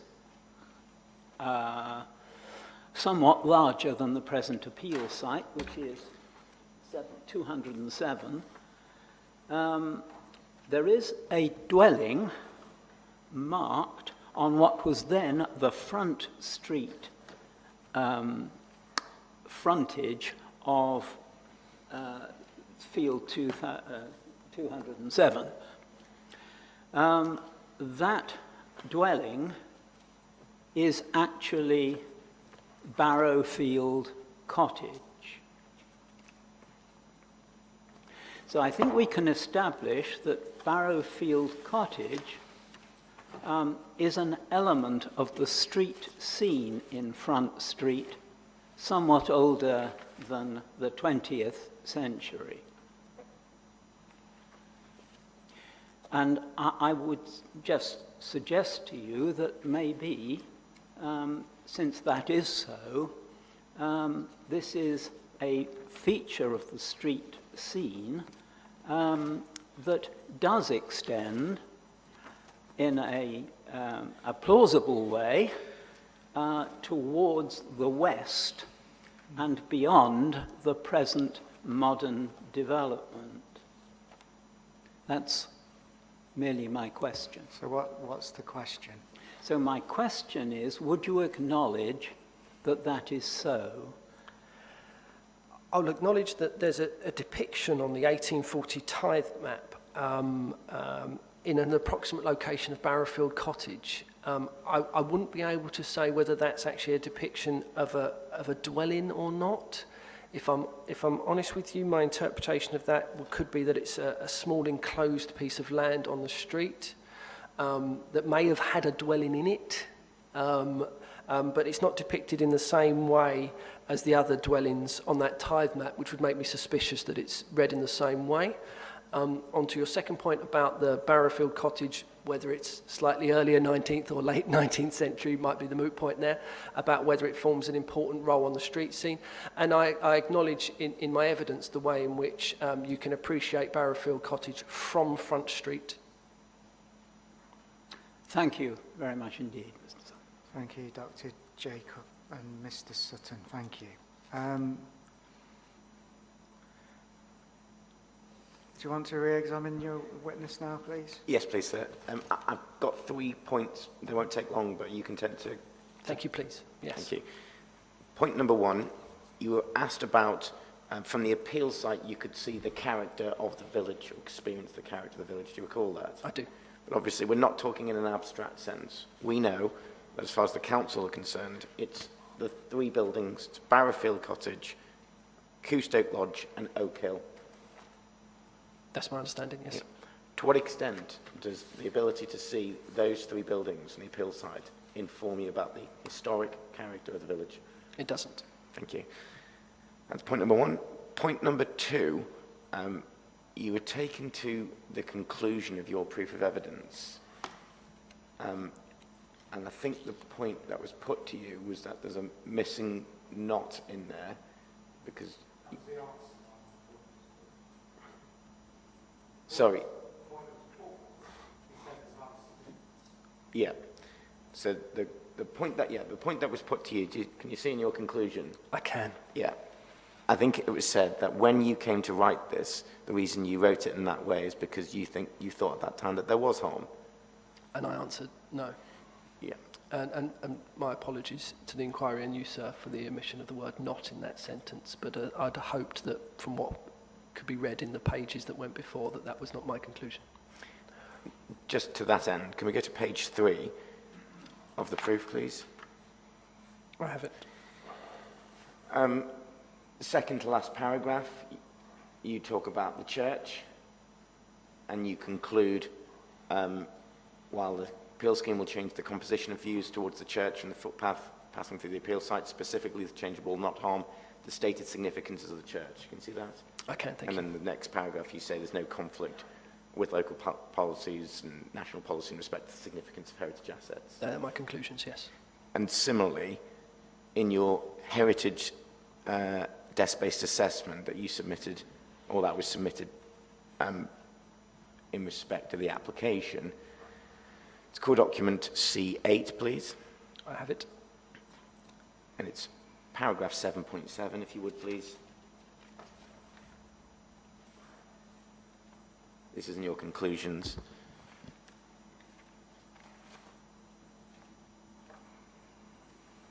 I have 7.7. I have it, thank you. Yeah, you say in a similar sense to that described in relation to the conservation area, the character and land use of the site plays no meaningful role in the heritage significance of the listed buildings of the church, Churchill cottage, or the cottages. The proposed development would in no way harm this heritage significance or how the heritage significance is experienced. Help me, to what extent, if at all, have you ever thought that there's been harm to the listed building? I had no opinion before I began my assessment, and my assessment began several months before the production of the report you just referred to. I was involved in the production of that report. So, to the extent my own friend says, well, when you wrote 6.1 and you said that there's harm, to what extent is that correct? it's incorrect, and I apologise again to everybody that I omitted the word not. Thank you. And then my final point, it was being suggested to you that there's some tension between the MPPF and the statute, section 69 of the Listed Building Act. And as I understood it was being put to you, that by virtue of the site being designated as part of the conservation area, that bestows some historic interest in the site. That was my reading of the point that was put to me, yeah, that's my understanding. Designation cannot bestow any say. The fact that there is designation indicates that there is. Okay. Will that point, that a designation, one can take from that there is heritage significance in the appeal site? What do you take from that? Absolutely not. I could speak at some length on that point, but I don't think it will assist the inquiry.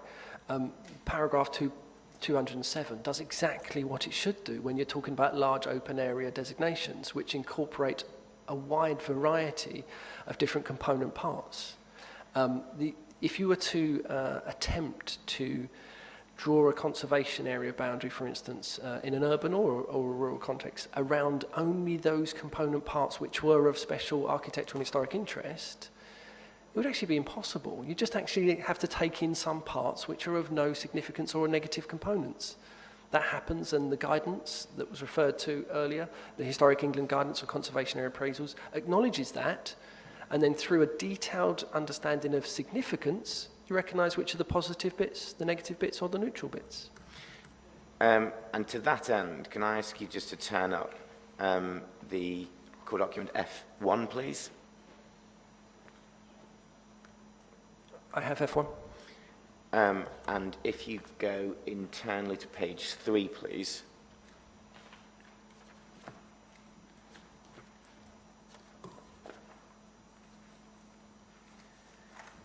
Sorry, page? Page 3 of the document.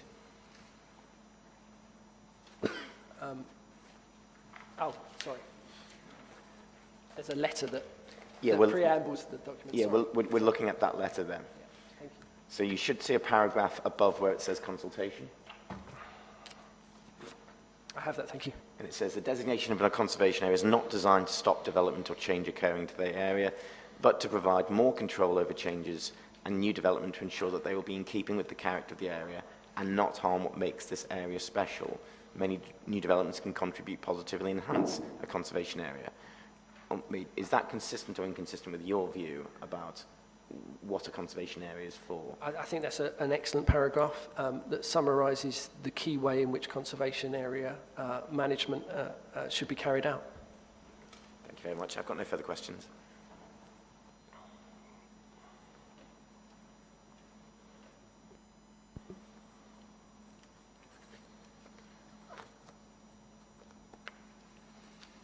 Okay, thank you, Mr. Sutton. I think that concludes the appellant's heritage evidence. Is there anything else that anybody wishes to draw to my attention today? Just one thing, so that you may or may not know that after the conservation area was designated, there was an application made to judicially review the council's decision. And what I'm proposing to do, and I'll let my learned friend read it if he's not already seen it, is put His Honour Judge Cook's decision on the permission application, which was dismissed, into the inquiry as an inquiry document to be used as submission at the end of the inquiry, because it seems to me to be relevant that you should know that part of that decision was about whether or not the designation of the conservation area's boundary was rational, which is not a question for a witness, it's a matter of submission.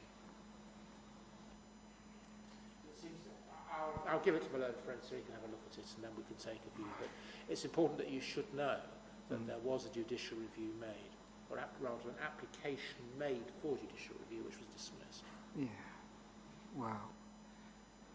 It's no part of our case to suggest that the conservation area isn't a lawful conservation area. We're not attacking the conservation area. So So we're not attacking the conservation area. I don't mind it going in, but I don't see that it's relevant to the issues that we're putting before you. Well, I'm not requesting it. So No. I'm going to put it in if I may, and you'll hear submissions and then you'll give them Right. such credence as you think appropriate. You're not going to object to it being submitted, right? Well, we'll just put it in then to save, for the avoidance of doubt. That's a new development. But, I'm glad that wasn't like that for the majority of the proceedings, but yeah, slightly off-putting. Right. Is there any other business that anyone wants to bring to my attention? 2 quick points, sir. Yep. The first is we've got an agreed itinerary for the site visit. Is that still agreed, having heard what I was going to mention that? It is agreed, yes. Yeah. What I was going to say, rather than hand me an iteration now,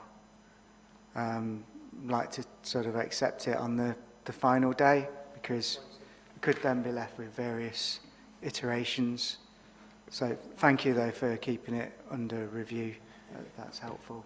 And just the final point, sir, I think we've agreed this, but just so there's no confusion, when we turn up on Monday, it's going to be the normal thing. We're going to do cross-examination on points of principle, local planning authority first, followed by, so as in I will cross-examine the local planning authority's witness, and then Mr. Leader can cross-examine Mr. Tiley, and then we'll do a roundtable session where we go through these sites. Yep, I'm happy with that approach.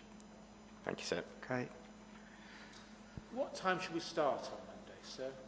We've said 9:30, haven't we? We have said 9:30. I just wonder whether we might do 10 o'clock, sir. Just because of the distance some of us must come. Including myself, but I'm fairly relaxed. I suppose it depends really on your perspectives as to sort of how much time you're going to need. If you're confident that we're going to be quicker, sir, because we're not cross-examining, I think. Yeah. We'll have it done according to the timetable, I'm sure. Yeah. Okay, well, I'm favourable to a 10 o'clock start on Monday if everybody is. Obviously, please can you sort of adjust the website and so people or anybody that's wishing to dial in would be aware, but we'll start at 10. Okay. Okay, so the attendance sheet, has that all been signed by, okay. Signed by everyone. Everybody else signed it. That would be handed back to me.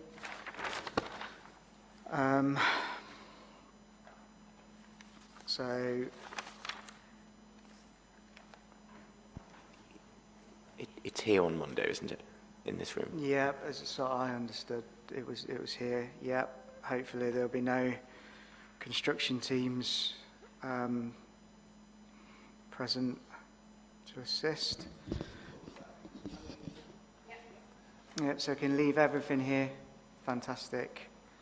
So Monday will be all day really on housing land supply. Both parties' evidence. Anything else? Apologies, sir. Just a small point out of general interest more than anything else. I understood that the council were monitoring attendees online and you were going to bring them to the attention of the inspector and other parties. Just out of general interest, I'd like to know whether there were many online attendees. They have said they're going to do that. I'm not asking for a daily update. I'd sort of envisage that would probably come towards the end, having viewed all the viewing figures. We'll give you your sort of star quality rating, but we'll do so in a couple of days' time because it takes a couple of days to compile all the results. That's very kind. Thank you very much, sir. I think it's less than the Johnny Depp Amber Heard trial. Viewing figures. That's disappointing. Okay. All right. Anything else? Yeah, thank you, sir. Okay. All right. So we'll just before 20 to 2, we'll adjourn for the day, and we'll come back on Monday at 10. Thank you, sir. Thank you.